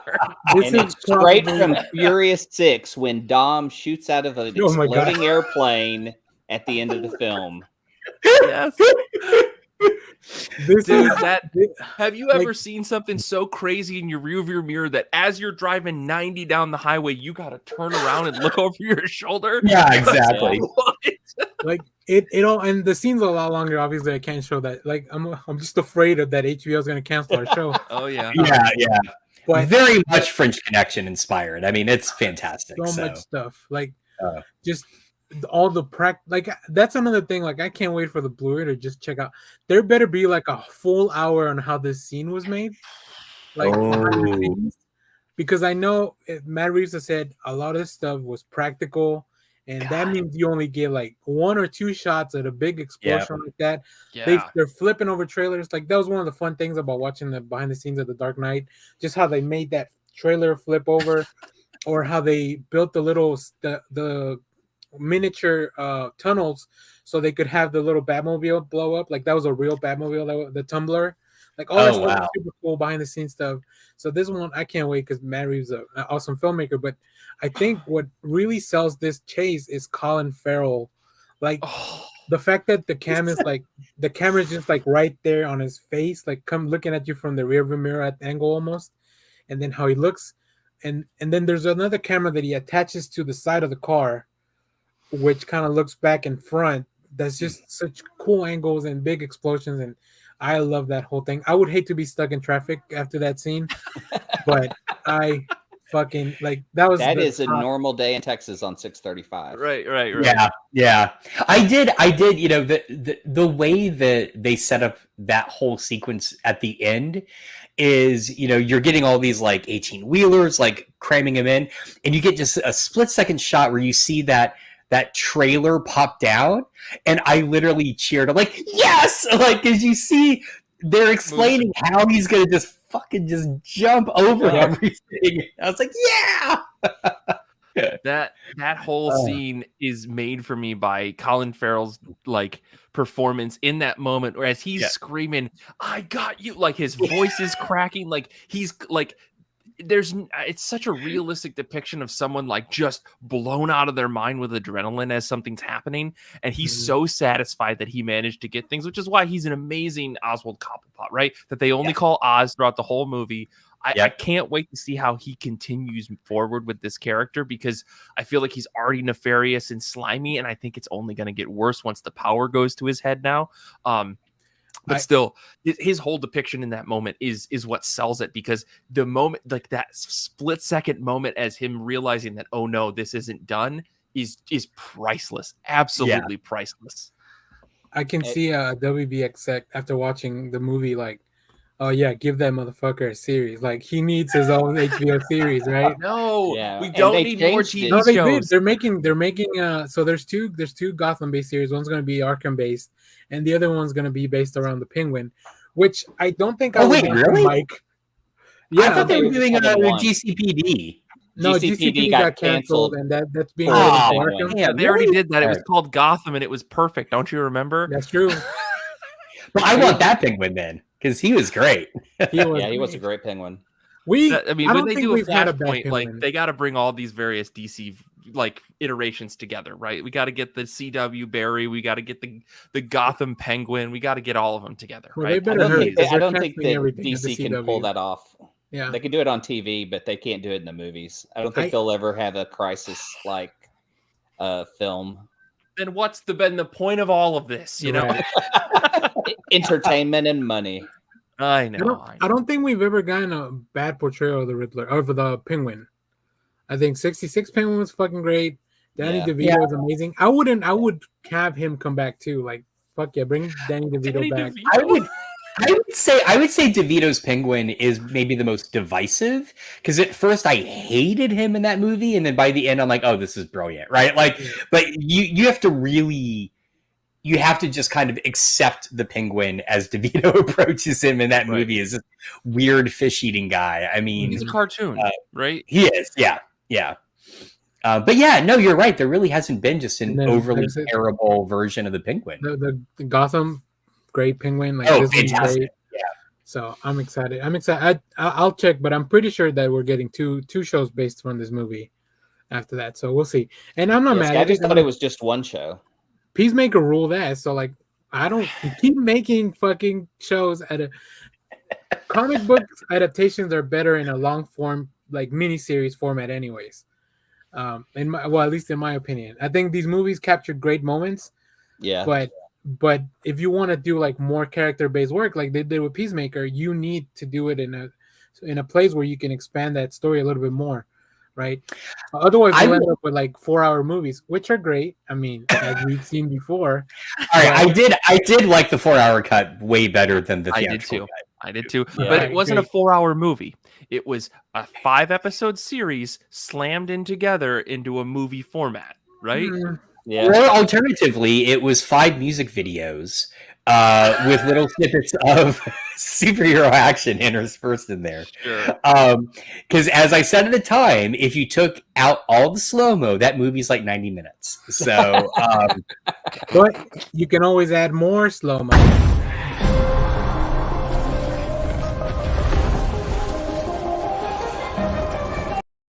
This is how we make the show 2 hours. Are you saying, Danny, that the Flash movie is actually only going to take place over like 10 minutes in real time, but it's actually just slow-mo the entire time? Like, pretty much. is that what I'm hearing? Right? Like the Flash's movie, it takes place over 10 minutes real time, but it's going to be him in the Speed Force, like for an hour and a half, and that's actually the whole. That movie. is It's just him on a kinda treadmill. cool. Yeah, It's not a treadmill. It's just him on a treadmill the whole time, and then at the end it said "Brought to you by Peloton." Right. The opening is just them reusing that hot dog vendor scene from from the Snyder Cut. If it's a Peloton, if it's a Peloton, Barry might die. Yeah. Come on, faster! I mean, we saw for anybody that watched that Sex and the Series movie. I mean, no spoilers, but I think that's how they killed one of the characters by having him after the Peloton. He just fucking had a heart attack and died. So, Good Wow. times. These are all Good real times. properties at the end of the day, right? So like, it's possible. Yeah, true. Oh my god. Now, am I the only one that was Team Riddler? I mean, I kind of wanted him to wreak havoc and destroy everything, and he was very successful. I love the state of Gotham and what he's done. I'm just not big on influencers. He wasn't an influencer. Only 500 fringe followers. Whoa, is what listen, we the- only have 600 subscribers. Let's not start talking shit about somebody with 500, right? I mean, more I followers think, than like, the Riddler. I think that there is something to be said about what the point of a lot of the movie, right, was, and you know, Catwoman comes out and says it, like, oh, people only care about these white privileged assholes, right? Like, and when you think about it, this is exactly the same thing that the Riddler was getting at. People only care about the rich people of this city. They care about Bruce Wayne. They don't care about me. They don't care about the 30, 40, 100, 200 other kids that are in his exact same situation, with the only difference being money. Like, I agree with his message to a certain point. The thing is, like, the way he decided to get back at Gotham was extreme violence and murder. And I think there's a handful of different ways you could have found that were better than He tried the potentially system, and destroying- the system spit him out. I don't know. I see. There's more to the backstory that I want to know, like, what he did before, because like, Riddler. oh my God. Gotham is a shithole. Danny, I think you're gonna have to get me out of corrupt this whole episode. Gotham is run by corrupt people, and Batman is going to have to become Superman to make a difference. Except I feel like the critical moment, as all of you have pointed out, is that flare scene at the end. That is the moment where Batman realizes, I am here to save everybody in the city. Now, granted, it's a lot of people who were at the new elected mayor's, election party. So you can kind of question, like, what's the socioeconomic status of those people? But it was out in the square, right? So ostensibly it's open to everyone. So he's there to save the people of Gotham. So I feel like that was the critical turning point for him. That in the moment when, Gordon comes into the club and they're arresting Falcone, and they come out and he's like, I own this whole city. And he's like, maybe not all of us. Like, there's a moment where they're like, not all of Gotham is ruined. And there are plenty of people, not just dozens, hundreds of people that are willing to put themselves on the line for what is right. And I think at the end of the day, the Riddler's point is that he never sought out the people that could help him. Instead, he assumed that everyone was out to get him, and thus he turned inward to say, only I can fix this with my way, rather than like reaching out for others. Batman's in that exact same position, but he has the advantage of knowing one person, which is Gordon, right? And and Alfred, who are like, there are other ways to do this. And Batman kept saying, no, there isn't. I have to do things my way. He says that to Gordon, I think twice in the movie. I got to do this my way. And at the end of the day, it proves that that's kind of wrong. Like, his way of hyper violence isn't the way to do things. And he's, again, right there on the other side of the line with the Riddler. And if anything had gone wrong, he could have become the Riddler, right? So as much as I think what the Riddler was getting at is right, the way he went about change was wrong, I guess. That's where I'm at with it. I understand where you're coming from, Clay. I get it. I mean, you see the money pumped into the system through renewal being manipulated by the people in power, and you just see that in government every day. I mean, people talk about how Biden's making everything so much better. I don't see shit. He's making it better for certain people who make certain amounts of money. But trickle-down economics failed Gotham. Yeah, trickle-down economics was the Waynes pissing on the poor people of Gotham. Right. Josh, do you have something? Because I do want to get to a wrapping up point in the yeah, sure. I was just gonna say that fuck, I lost it. We'll come back around if you so I do want to talk about like just any final thoughts, and then the kind of talk about the last scene, like the last sequence of like this whole thing being like, I guess the reveal of Riddler's real plan, which that's where the movie feels like, okay, now we're really into just a full-on comic book movie. But Josh, did it come back? We'll start with you if you want. Well, yeah, sure. It was one criticism of the movie, and maybe the novel. Yeah, all right, I'm out. No, it's one criticism of the film, and maybe the novel deals with it, but it shouldn't have to. And that is, I found it a little disingenuous how often Gordon was surprised how corrupt his colleagues were. And this is something I think the comic year one does really well, is he's in the thick of it and he knows, and he's sticking by his conviction. And here he just kind of seems like, really, that guy too? And I'm like, come on, man, how did no one ever reach out to you yet to like try and like buy you off? So that kind of made no sense to me. And I don't know if maybe that's something they can deal with in the sequel, or maybe that's in the book. But yeah, exactly. In year one, that is a subplot, is that Gordon is attempting to not follow the corruption that is so endemic in Gotham. I love Mazzucchelli. I'm sorry. I'm just. Oh no, I do too. Danny's just reading comics over here. It's fine. Yeah, exactly. Anyway. I totally agree with you there, because I think that it should have been more obvious to a detective who is supposedly as good as Gordon, right? Right. I mean, that being said, he couldn't figure out stuff like thumb drive and all the other little bits and pieces that Batman had to like spoon feed him a couple of times. But even still, I agree, because I think even in like Gary Oldman's Gordon knew that he was surrounded by corrupt cops, and that's why he had to get his like super elite squad in the Nolan films. And I like that portrayal. Maybe in the future movies, like we said, Gordon's going to be a little bit more on edge and be a little less trusting of his colleagues and stuff, even with the people that he knew he could trust coming to him at the end. But yeah, totally agree with you on that. Yep. So one quick question for everyone, I guess. I love the theories online that the thing that he shoots up with at the end is Venom. I thought that too, actually. I thought that too. I had that same thought. So, because the Venom story is actually something that leads up to the Cataclysm and then the No Man's Land in the comics. So it feels like, I mean, they've pretty much set up both Cataclysm and No Man's Land. Like with Gotham being in the state there is, it could pivot either way. Mm-hmm. But they could also go into the Venom story later, just because I think it was just adrenaline. I think so too. It was bright green. If it was just adrenaline, Danny, I know. I totally was Mike. It was Venom. It was Venom. I've never seen adrenaline, so I don't know what color it is. But that's it's so like not called out, right? Like it's so, he just pulls this thing out and injects it into it. He opens a little thing on his leg. Like, come on, it's Bane. It's Bane. Just say it's Bane. Just give me Bane. Just say that it's Bane, Reeves. Come on.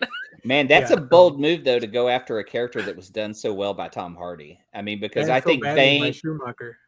Yeah. I mean, really, that Bane stands out as probably the best portrayal of him, and what he stands for is pretty great. But then again, that would fit in this world of what people are fighting for. Mm-hmm. I just find it neat that in both Moon Knight and in Batman, the millionaire playboy personality isn't what anyone wants anymore. They want. They want because then otherwise people may start siding with the villain, Clay.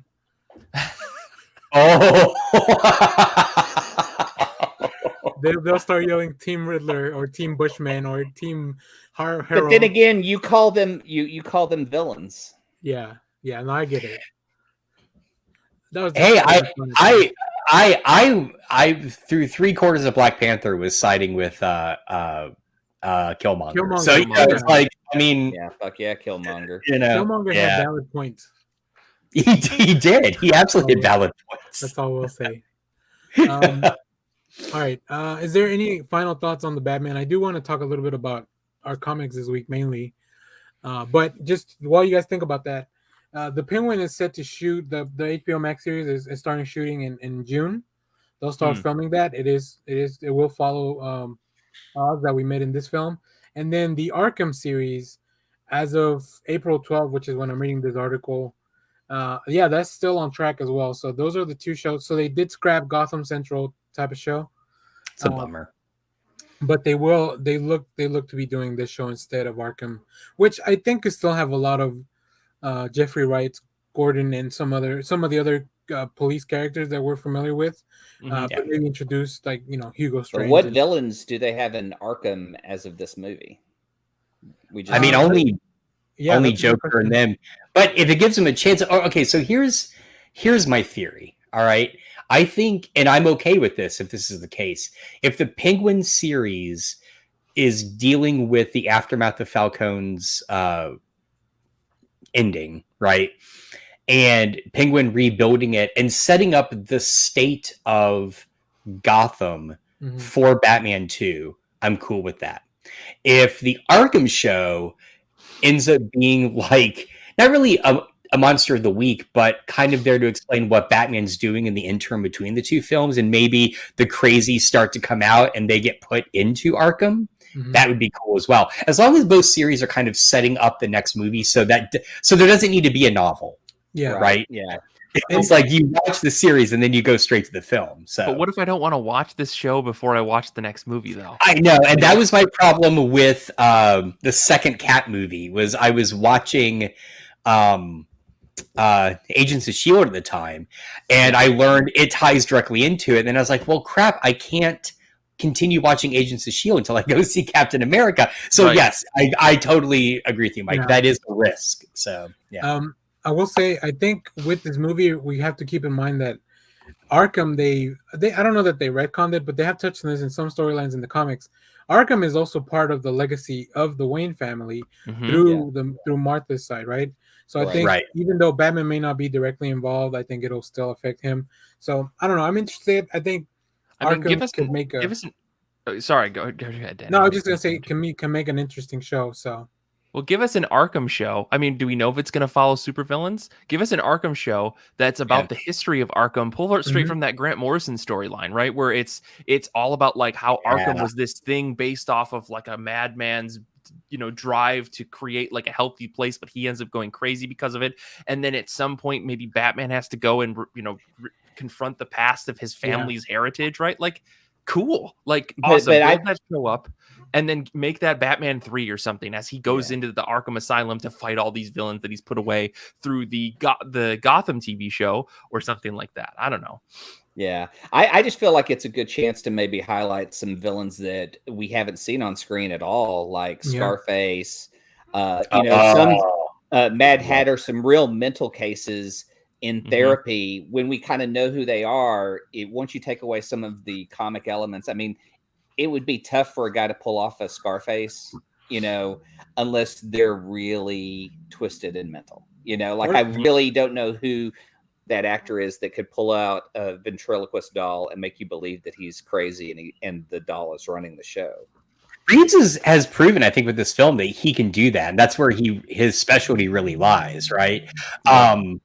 Yeah, I agree. And I think also what makes this portrayal of Batman interesting is that the outcome of the film is that his parents are fallible, right? You get the whole thing about his mom kind of having the mental issues and going to Arkham. His father's clearly didn't follow through in his promise, right? I mean, it's like there's so many things. And so, yeah, if those shows can deal with that, especially Arkham, I think they'll be really fascinating. So, see, I'm getting the vibe that the Arkham name comes from Martha's side of the family and not from anyone else, that maybe her... I thought they said that in the film. Yeah, right? they did. Yeah, they did. They did. Yeah. But meaning in that they buy or they create Arkham for her mental illness. And so that's always a shadow of the Wayne name in Gotham is you have Renewal and Arkham.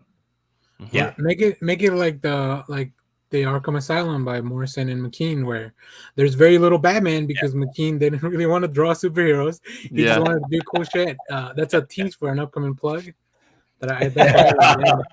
You're reading my mind, Danny. Right. Yeah. Quick comment on the chat. I would never want Batwoman canceled, even no matter how much I like the show. We'll probably talk about that later on in the once we get through all the cancellations. Not today, maybe in a different show, but very sad for all the cancellations for CW.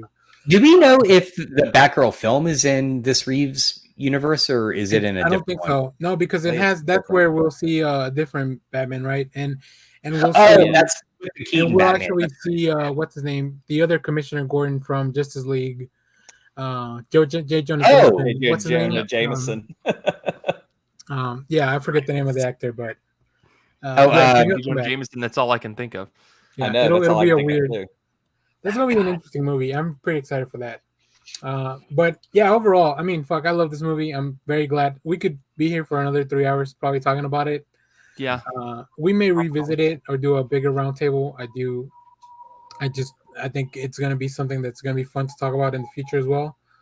So like a 6 months retrospective where like you come back after not seeing it for 6 months and then rewatch and talk about it, you know. So for any audio listeners, thank you for listening. You can come back and watch the full show. We'll talk a little bit more about comics and stuff we read in the next segment. But thank you guys for listening. Make sure to like, share, subscribe. Go follow Mike. Mike, give us a quick plug since this will be part of the audio podcast. Oh, sure. Yeah, you can follow me at Mike Rapin on Twitter. I mostly just post Wordle updates and the occasional comic update. But I do also have another show called I Read Comic Books. It's a weekly show, records every Sunday at 1 p.m. on our Discord. We have a Patreon that we put out. It's called, we just have a new series that just dropped called The Better Batmobile, where our good friend Paul is reading through all of Grant Morrison's run on Batman, starting with the Batman Arkham Asylum, going all the way to, I don't remember what the last book is, but it's going to be a 10 episode series. I'm on the first and last episode. It's amazing. Honestly, the second episode just dropped on April 30th. I really, really recommend, if you're a Batman fan, you should subscribe to our Patreon and listen to this series because it's some of the best work we've ever made. Yeah. But yeah, I Read Comic Books comes out every Wednesday as well. And I also run another show called Great Pop Culture Debate, which is a comedy debate podcast where a bunch of people get together and kind of scream at each other and bracket about brackets, trying to figure out things such as the best 90s album or best 90s boy band album, best Robin Williams film, best Disney animated film, all sorts of things across pop culture. It's a really, really fun show that my friend Eric puts on every week. So that's me. That's all my plugs and stuff. Great. Thanks, Mike. So now for everyone that's sticking around with us on YouTube for a little bit longer, let's talk about, I do want to, does everybody have comic books to show off? I want to do that first, and then if we have time, we can talk about some of this stuff we wrote. All right, okay. Let's start with, Clay seems to be pretty ready. Give me a second. Let me show Clay, love it. Tell us, what did you pick up this week? What did you read? What's going on? This is a Lois Lane comic that my wife bought at work, where it's known that it is Superman's girlfriend, Lois Lane. But in this episode, she has cloven hooves. She is going to marry Satan, and Superman must stop it. Yes, I know, because that's what you dress like in hell. Elf. Like, do you guys see it? He looks like an evil elf. Yeah. It's just like, and I love that there's like a group there watching. Oops. Like that's somebody else's hell, is having to watch Satan's wedding. Mephisto confirmed. Yes, in the DC universe. So let me read you my wife's review of this, because I could believe that it was insane. It had demons from space. These are not actual devils, but they are aliens that look this way. Superman does perform a ceremony for himself to marry Lois Lane's corpse after he accidentally thinks he kills her, and even puts a ring on her dead finger. Put a ring on it.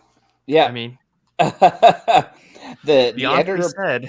The editor explains that there's a reason, because Lana Lang shows up in it as Superman's flying around, and he's carrying Lana Lang, and just explains it away as that he promised her a scouting mission for her birthday.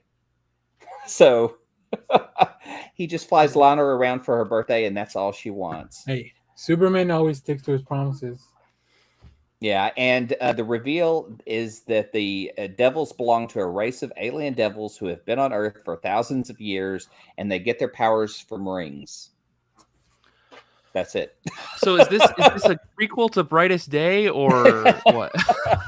I don't know, but I feel like they could revisit it, turn it into an event book, and launch Superman's girlfriend Lois Lane book again. Hell yeah. Or Superman's enemy Satan. He could have his own book. I love that.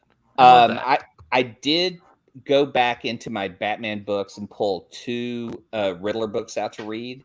Batman Run Riddler Run and just Batman Riddler. They are not great. They were ones from the 80s, ones from the 90s. One you can obviously tell the Jim Carrey influence on, so it's kind of a bummer to read. The other one has more of an influence like this of the Joker is a personality who does a show where people come on to be tortured. Like women will have their like there's a scene where a woman's hair is pulled in front of giant scissors, and if she can't solve a riddle, they'll just cut her hair off. You know, shit. Yeah, I know, big deal. But then at the end, like Ice Cream Man or something. That sounds like Arcade, not Riddler. Yeah, exactly. Yeah. But it's for the popularity, it's for the masses and everything.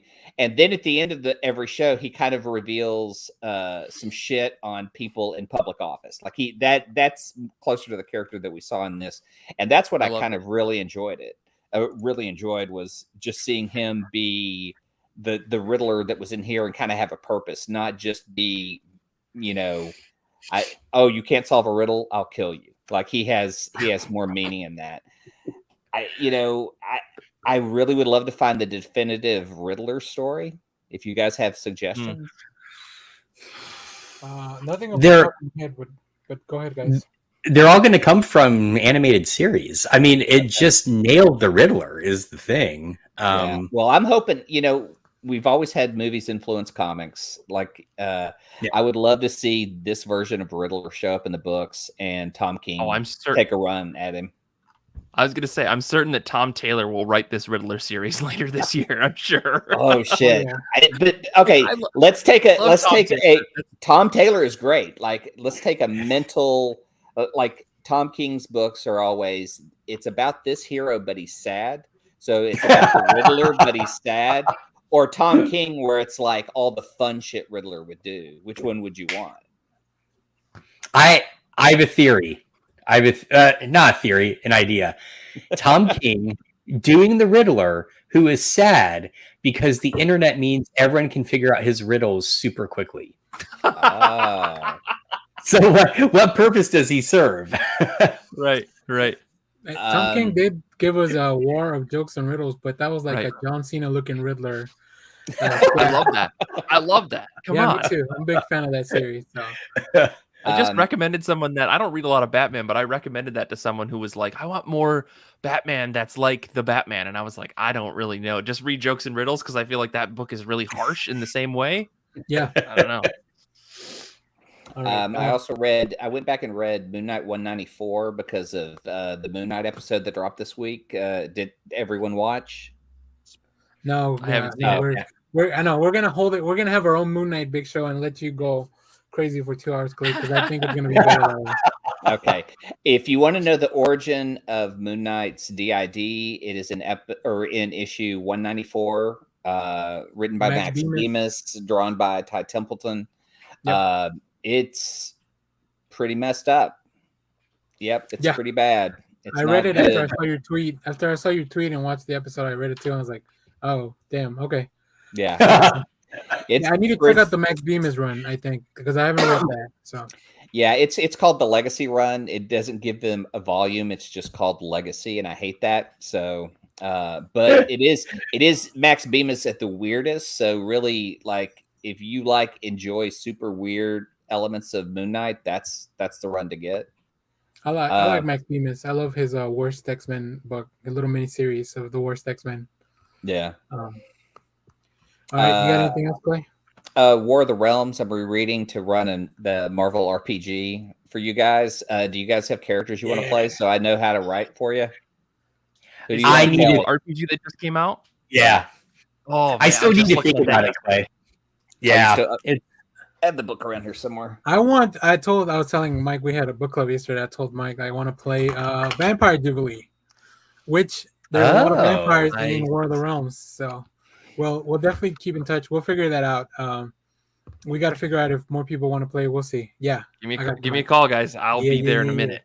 Okay. Yeah, I'm trying to figure out how to run it because I know they have some integration with some virtual tabletop stuff that doesn't really work yet. And if you bought a physical copy of the book, you can't use that in the virtual world because that's a different copyright because the way you use the source material is part of the game. So you have to buy a digital copy to play on your virtual tabletop. I hope they change that because Demi Plane. Yeah, well, Demi Plane wrote out the Pathfinder stuff as well, and there they partnered with the publisher so that if you've bought it through the publisher, you get a discount on their stuff, or if you buy it directly through them, you get the free PDF. And so I kind of hope they can make the same deal with Marvel. I don't know if they'll be able to because I don't think Marvel, like Wizards of the Coast, is interested in giving you anything free, but we'll see. Yeah. So. Let's see here. What else? Joe Bob had a season 4 premiere the other night on Shudder. If you don't have Shudder, they're running a great promo right now. You can get it for half price. Nice. He did Night of the Living Dead and Anthropomorphic. I can't say this. Anthropomorphagus. It's the second film, but Night of the Living Dead's a classic. You could see it, and he goes into such deep detail about the copyright and everything that went to it. It's a great watch. Joe Bob, and he does it live every Friday. The problem is he did his show live Friday, so did Mystery Science Theater. So I have like 2 live events on my streaming services. I have to find out a way to check in on both or just skip one. And I skipped to Mystery Science Theater, and I hate that. I finally watched everything that Paramount had to offer, and I canceled. He hit the end of Paramount Plus. Yeah. Plus what? There's nothing. Like I watched the Real World reunions, and that just depressed me about Generation X. I mean, every episode of the reunion, there was a Karen who had come out of each character on the show, and I was just like, are we just a generation of a bunch of Karens? I mean, these women on here are just so fucking self-entitled. And it was just horrible to watch. You're watching the Real World. I mean, like, come on. I mean, everybody on But this is the Real World. But this is like pre-2000s. This is like the first and second seasons when they didn't know what reality TV was. Then they jumped to 2000 and did the New Orleans group. There was a woman on there, and she may be the biggest asshole of anyone I've seen on these reunion shows. So apparently after she left the show, she wrote letters against people on the show getting work. And now like she wrote about one guy who on the show she acted like she was best friends with.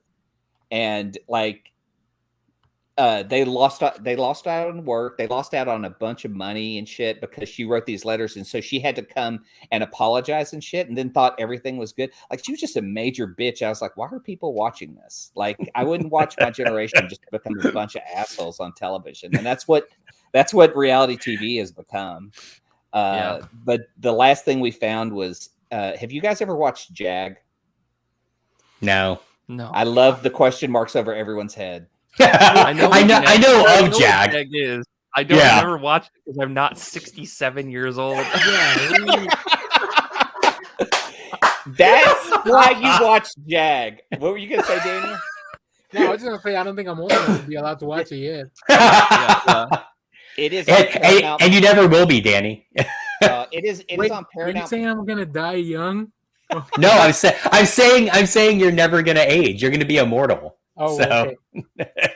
Well, when you reach the age of 75 and are eligible to watch Jag, it is on Paramount Plus, and it is the funniest thing to watch from the 90s because it is so grounded in the world that women shouldn't be in the military.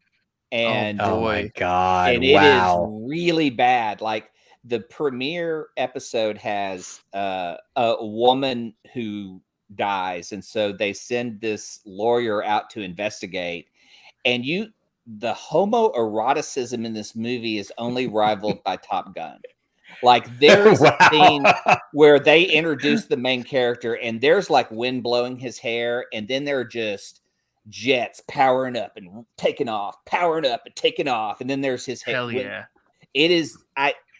If Paramount Plus is worth anything, it is to watch the premiere of JAG and how terrible 90s TV stands up. I mean, just the belittling of women. They had a woman on in the cast who was from she was from American Gladiators. She played Zap on American Gladiators, and so she was supposed to be a woman in the military, and she was tough and big, and it's just it's like watching TV from the 60s and just how they treat women. And yeah, I know.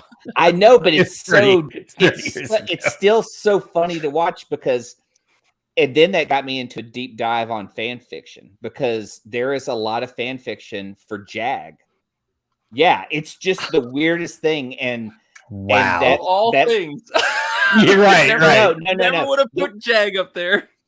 But it was so funny to see JAG and I mean there was fan fiction written up to a few years ago. Like there are people still cranking out fan fiction for JAG. But my favorite fan fiction I discovered was Facts of Life.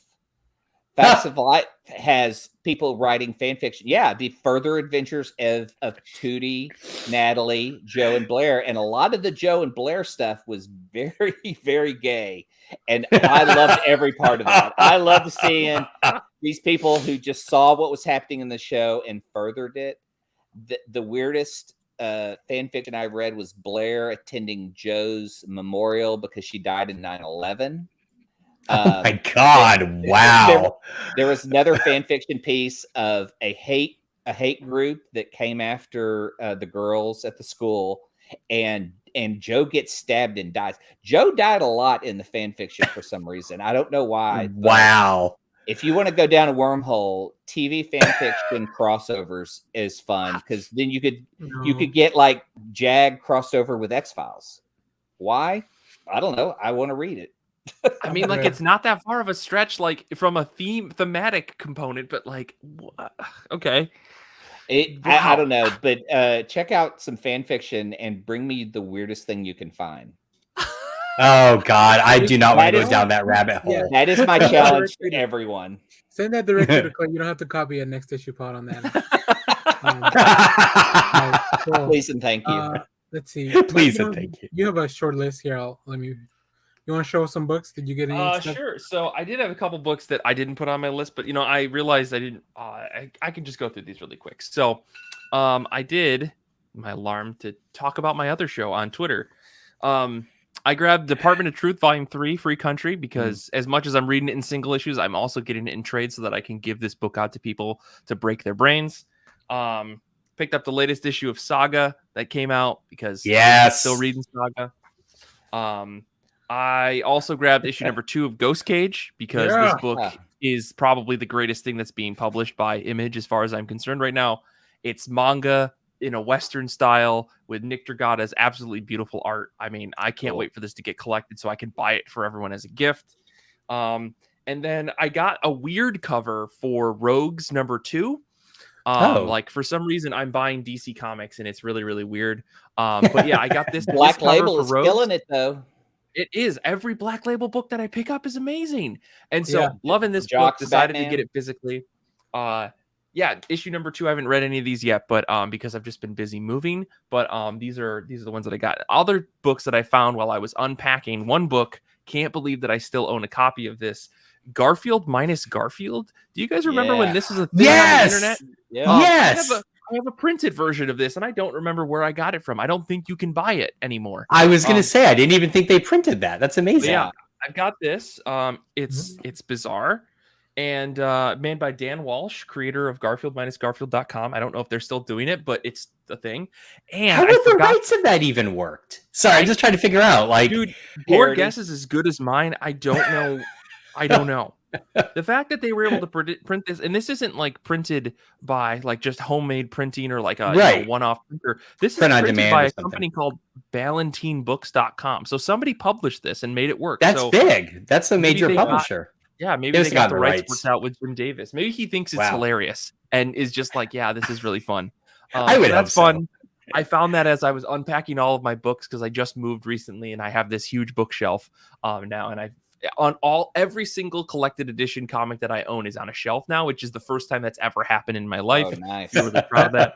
I really like the shelf behind you. So this shelf this is just the best of the best stuff, the cream of the crop.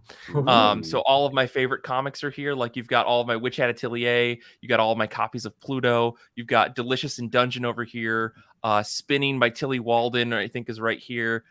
Way of the House Husband, and then I've got all of my Megan Mogg comics right here. If you haven't read Megan Mogg, I highly recommend reading some just debauchery, ridiculous, over-the-top stupidity about stoners who are anthropomorphized animals and a witch. I've got all of my copies of Ice Cream Man, Hawkeye, Far Sector, X-Men Legacy by Simon Spurrier, that Jack Kirby book that Tom Scioli did that was kind of like an unofficial thing. I got my signed copy of Tetris, a Games People Play, Laura Dean Keeps Breaking Up With Me, Super Mutant Magic Academy, WYSIWYG, My Friend Dahmer, Andre the Giant. I can go on for days. So best of the best stuff behind me. And then right here at the back, I've got what's it called? Girl from the Other Side, one of my favorite manga that's been published. So and then I've got a whole like big Calyx bookshelf, a 5x5 huge IKEA bookshelf that's full of comics over here. So moving has revealed a lot of hidden treasures that I forgot that I have. But one last book I'll talk about is Steins Gate. I don't know if you guys ever watched this anime when it came out, but I did buy the manga, which is it's big, off of Midtown Comics' website. They gave me like a $25 gift card. What's that? Does that collect the whole thing? Yeah, it's the whole thing, all in one volume. Cool. Cool. I've never read it before. I've seen the anime like 4 times, but the manga is it's supposedly amazing. And the only thing I've been able to do is like recently is read. I read The Good Asian 1 through 10 because that book finished, and it was very, very solid. It's like a really, really intense, pulpy noir book, which I dug. And I've just been listening to podcasts nonstop as I've been like unpacking and doing things. So if you get a chance, highly recommend Great Pop Culture Debate. That's a fun podcast that I produce. But also I've been listening to the Glass Cannon podcast, which is like a Pathfinder D&D game. And Neoscum podcast, which is originally a Shadowrun podcast, but it turned into just massive improv where they barely ever even make rolls anymore. But it's like one of the funniest podcasts you can listen to. And then the 70mm podcast, which is like my go-to movie podcast. Love those guys to death. Cool. That's been me. All right, Josh. I have a lot of stuff to show, but I don't want to. I want to make sure you guys get to. Thanks, Danny. Thank you. Show the goods. Yeah. So, these were my picks from this week. I read Saga as well, which continues to be good. And if I had $1 for every time an end of an issue with Hazel's narration makes me clench my buttocks for fearful of what's going to happen, I would be a rich man. I think you would have about 57. Yeah, exactly. I said a rich man, didn't I? I picked this up on a whim because I keep seeing these spinoffs, and I've only ever read the first volume of Hellboy, but I'm always intrigued by the titles. So I got issue 1 of the British Paranormal Society, which is good. It's fun. The art is great. I love the artist is Andrea Moody. She's amazing. This really seems to be setting up a story that feels like a classic 1970s British horror film. I will not name, but it's cool. If you enjoyed if you enjoyed the town in Hot Fuzz, and the fact that like it presents itself one way, but it's very clear something else is happening, you'll like this book. So recommend that. I picked up issue 2 of Batman Beyond the White Knight, which I started reading this and I was like, God, I don't remember what happened in the last issue. And I was not enjoying it until we get, let's just say, I think if you've read issue 1, it's not exactly a spoiler, but you get a reappearance of the Joker. and they make quite an interesting duo. Let me put it that way. So that is super fun. Now on to the bad stuff. I have not been reading Spider-Man, although when I was a kid, Spidey was my jam, right? And so I saw a new Amazing Spider-Man #1 was coming out, and I was like, all right, great. #1 must be a good jumping on point.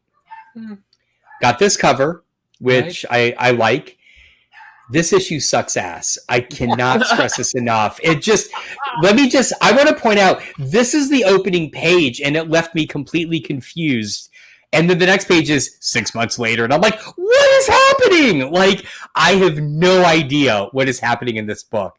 The only thing I liked in this book was Tombstone. That is it. Everything else I hated. So who's on this book? Is this the Zeb Wells book that just came out? Yep. Yeah. All right, I trust Zeb Wells is writing You're wrong. It's going to be good. Yeah, I'll give him the benefit of the doubt too. Yeah. I mean, I'm sure that it's probably tough to follow. I imagine opening a book like that and then flash forwarding looks like it's maybe you'll get it by issue 2, but it's kind of a big ask to be like, can you jump to issue 2 to follow this story? Because, yeah. Well, I mean, like, I don't know anybody in this. Except, and even Peter Parker looks unrecognizable to a great degree. It's like he's got a best friend. I don't know who the friend is. His best friend is engaged to someone. Only through the course of the story. It's supposed to be Robbie? Okay. Yeah. Like, I was so befuddled. And I kept thinking about how different this was than last week when we did Captain America 0. Right? Yeah. In just pulling you in, making an engaging story. You need to know nothing else other than there are 2 caps. That's it, right? This is so different. I will also say, and again, this kind of rubbed me the wrong way. You get, again, no spoilers, but you get to the end, you get the credits, right? And then I turn the page and I'm like, or 2 pages, and I'm like, holy shit, is this an end credit scene? God damn it, it is. Mm-hmm. I have never seen an end credit scene in a comic before, and I was just like, that's too far. I'm not reading this anymore. So I'll keep you updated. I think Ramita makes it hard to follow with which character is which. I love Ramita. I can kind of see that. I do love Ramita. I've always loved Ramita. So he's hit or miss for me. Yeah. Josh? And then and then just one last book I bought on a whim, and also did not care for, The Unbeatable Blue Baron, #1. That is written by someone named Darren Henry, who I don't know, so no discredit. I'm sorry. Who's the publisher on that? It is Sit Comics, SIT. Yeah, I don't recognize it. So here's the thing about this book. So first off, the pencil art's by Ron Frenz, and the ink is by Sal Buscema. So I'm like, hell yeah, I'm reading this, right? I love both those guys. And it feels very much like a callback to classic comics. I feel like, if you look at the bottom, it has this like rated 8 o'clock. And the whole thing here is like, if you are allowed to watch TV up until 8 o'clock, this book is for you. So it's basically kind of all ages sort of thing. I hated this book so much. I got halfway through it and I'm like, I can't do this anymore. And part of it is because the opening scene is meant to be super fun, classic 80s comic book action. The bad guy is a bad guy by the name of, oh, God damn it. I just blanked on it. Hang on. It's at the back. The bad guy is a bad guy named Control Freak. And his power, which is kind of interesting, is he can control anyone's limb, either one leg or one arm. All right? The problem is this, and they make this explicit. The villain is gay, which is totally fine, right? I love that, except he is over the top. Over the top.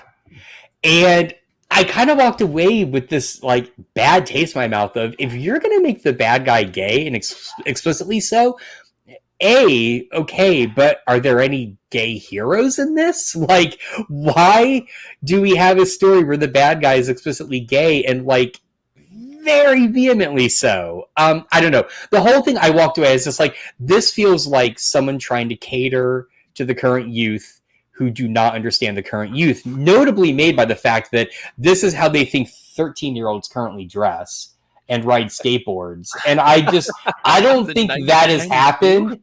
I was gonna say, I don't think this has happened since I was in high school. So I don't, the whole thing just screams like bad. Did they not get it? They did not get it, no. Okay. So anyway, so I say again, no disrespect to anyone working on the book, but stay far away from the Blue Baron. So that's my take. Well, I'm just gonna show you guys my poll because if you want to know how I feel about them, I did reviews for a lot of these. So, but if you have any specific questions, please stop me. I just want to show off my variants. That's really that's really the part of the show. Why we're here. I see, Danny. I see. I mean, I picked up variants, really cool variants. I really like this one. I like that. And then, really just very cool variants. But yeah, the book was not it.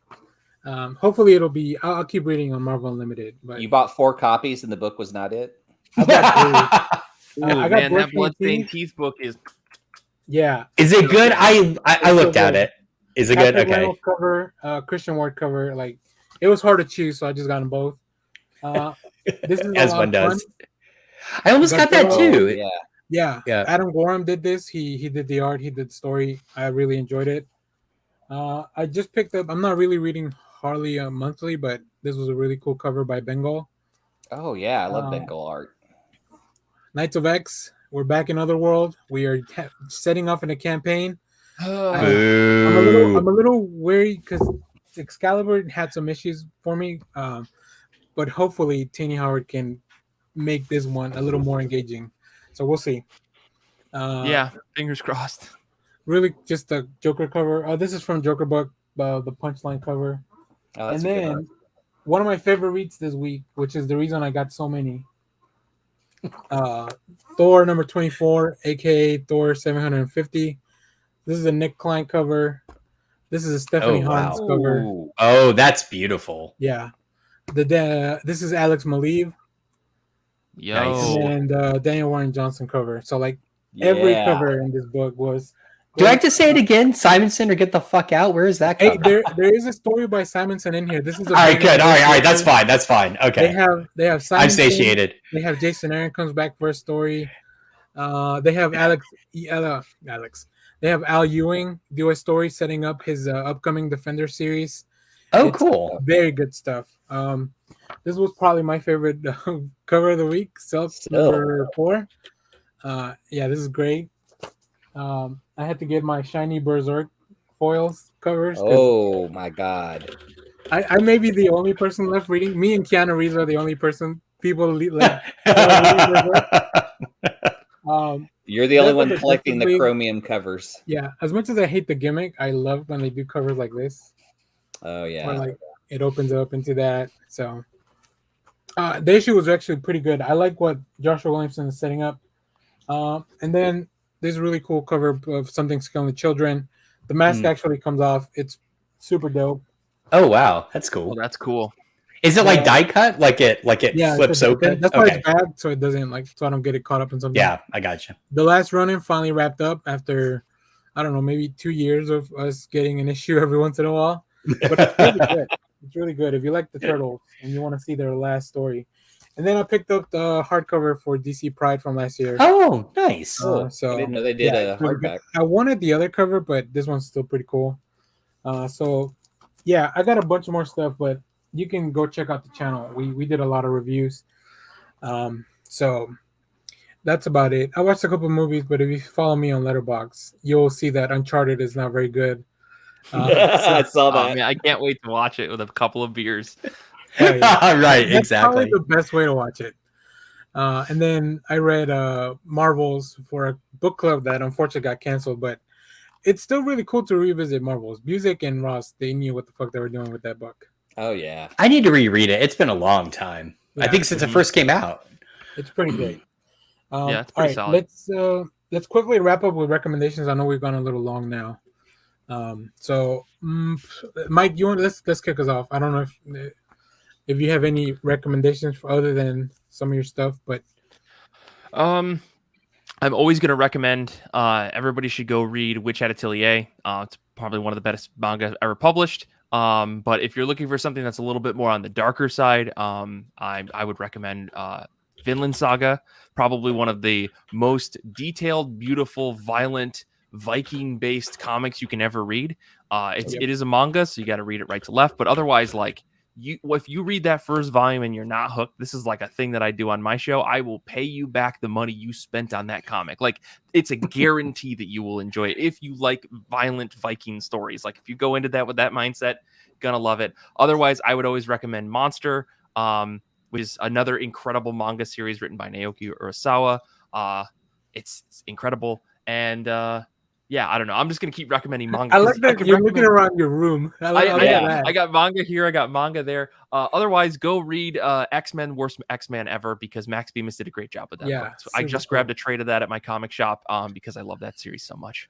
And you can find all the places you can follow Mike. I'll update the description of this video, and then if if you listen to the audio podcast, check out the I Read Comic Books podcast. It's right here on the video. I figured out how to do that. Otherwise, follow Mike on social media so you can figure out how to get to the live recording that's happening right now. Yeah, right now for my other show that I'm not on this week. Which I want to go listen to the live recording. So we'll wrap this up too.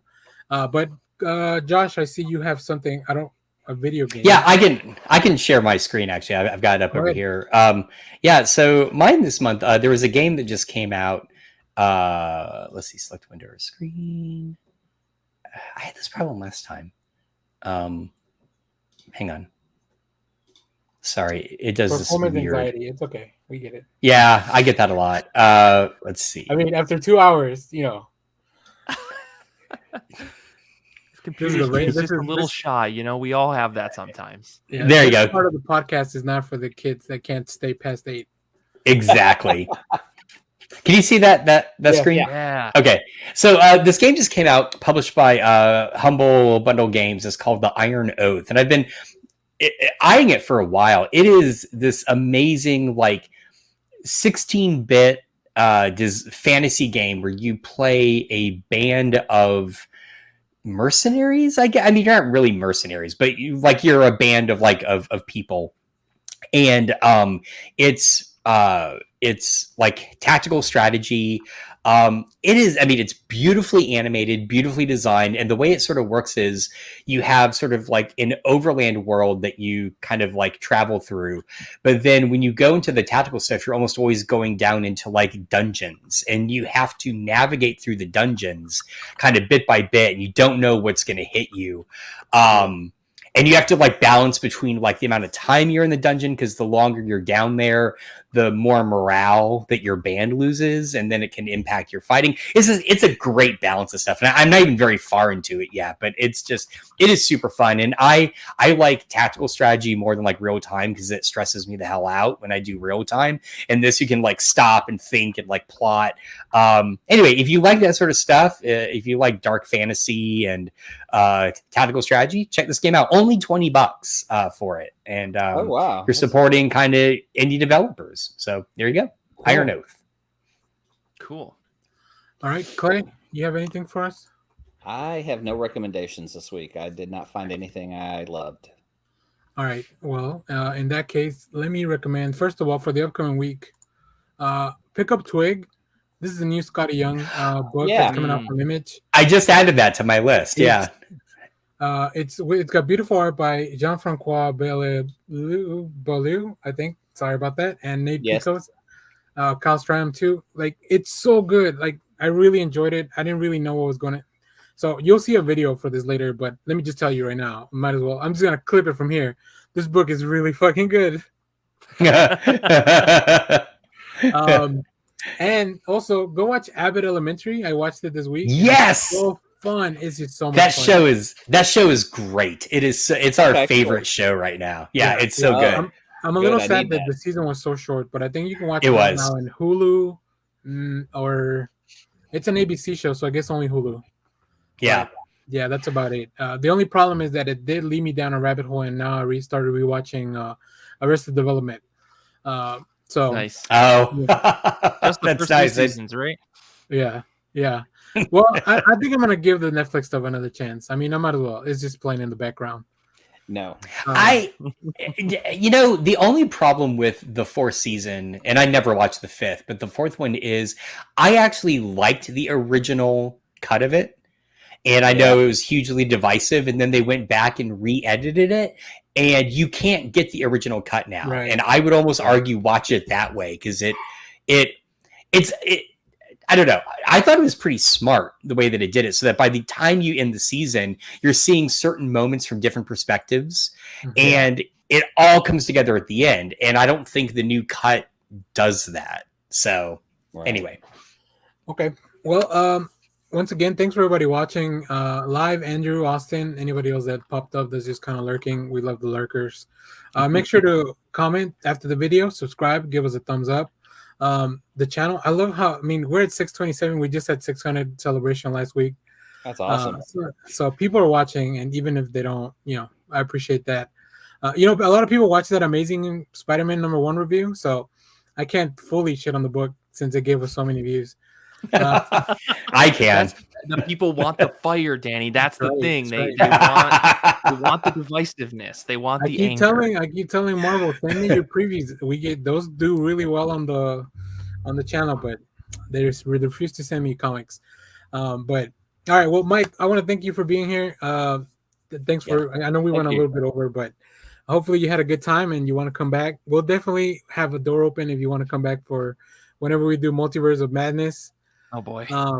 You can bring me back for other stuff, man. I don't want to just be mad the whole time. Like, all right, we'll bring you for more comic stuff too, because maybe we'll finally have a manga episode. Well, I think we should definitely revisit this episode with when the next Batman comes out, and maybe drop some ideas of what we think are going to happen in the next one. Yeah, and we'll have to have you guys circle over to the comic book, the IRCB show, and we can talk about comics just like hardcore. Please anytime.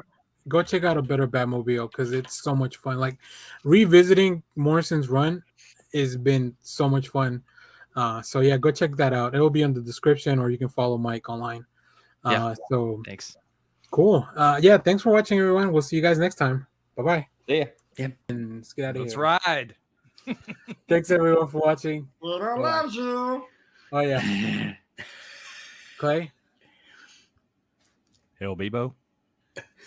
Josh, Simonson, or get the fuck out. All right. Bye. All right. I've got it.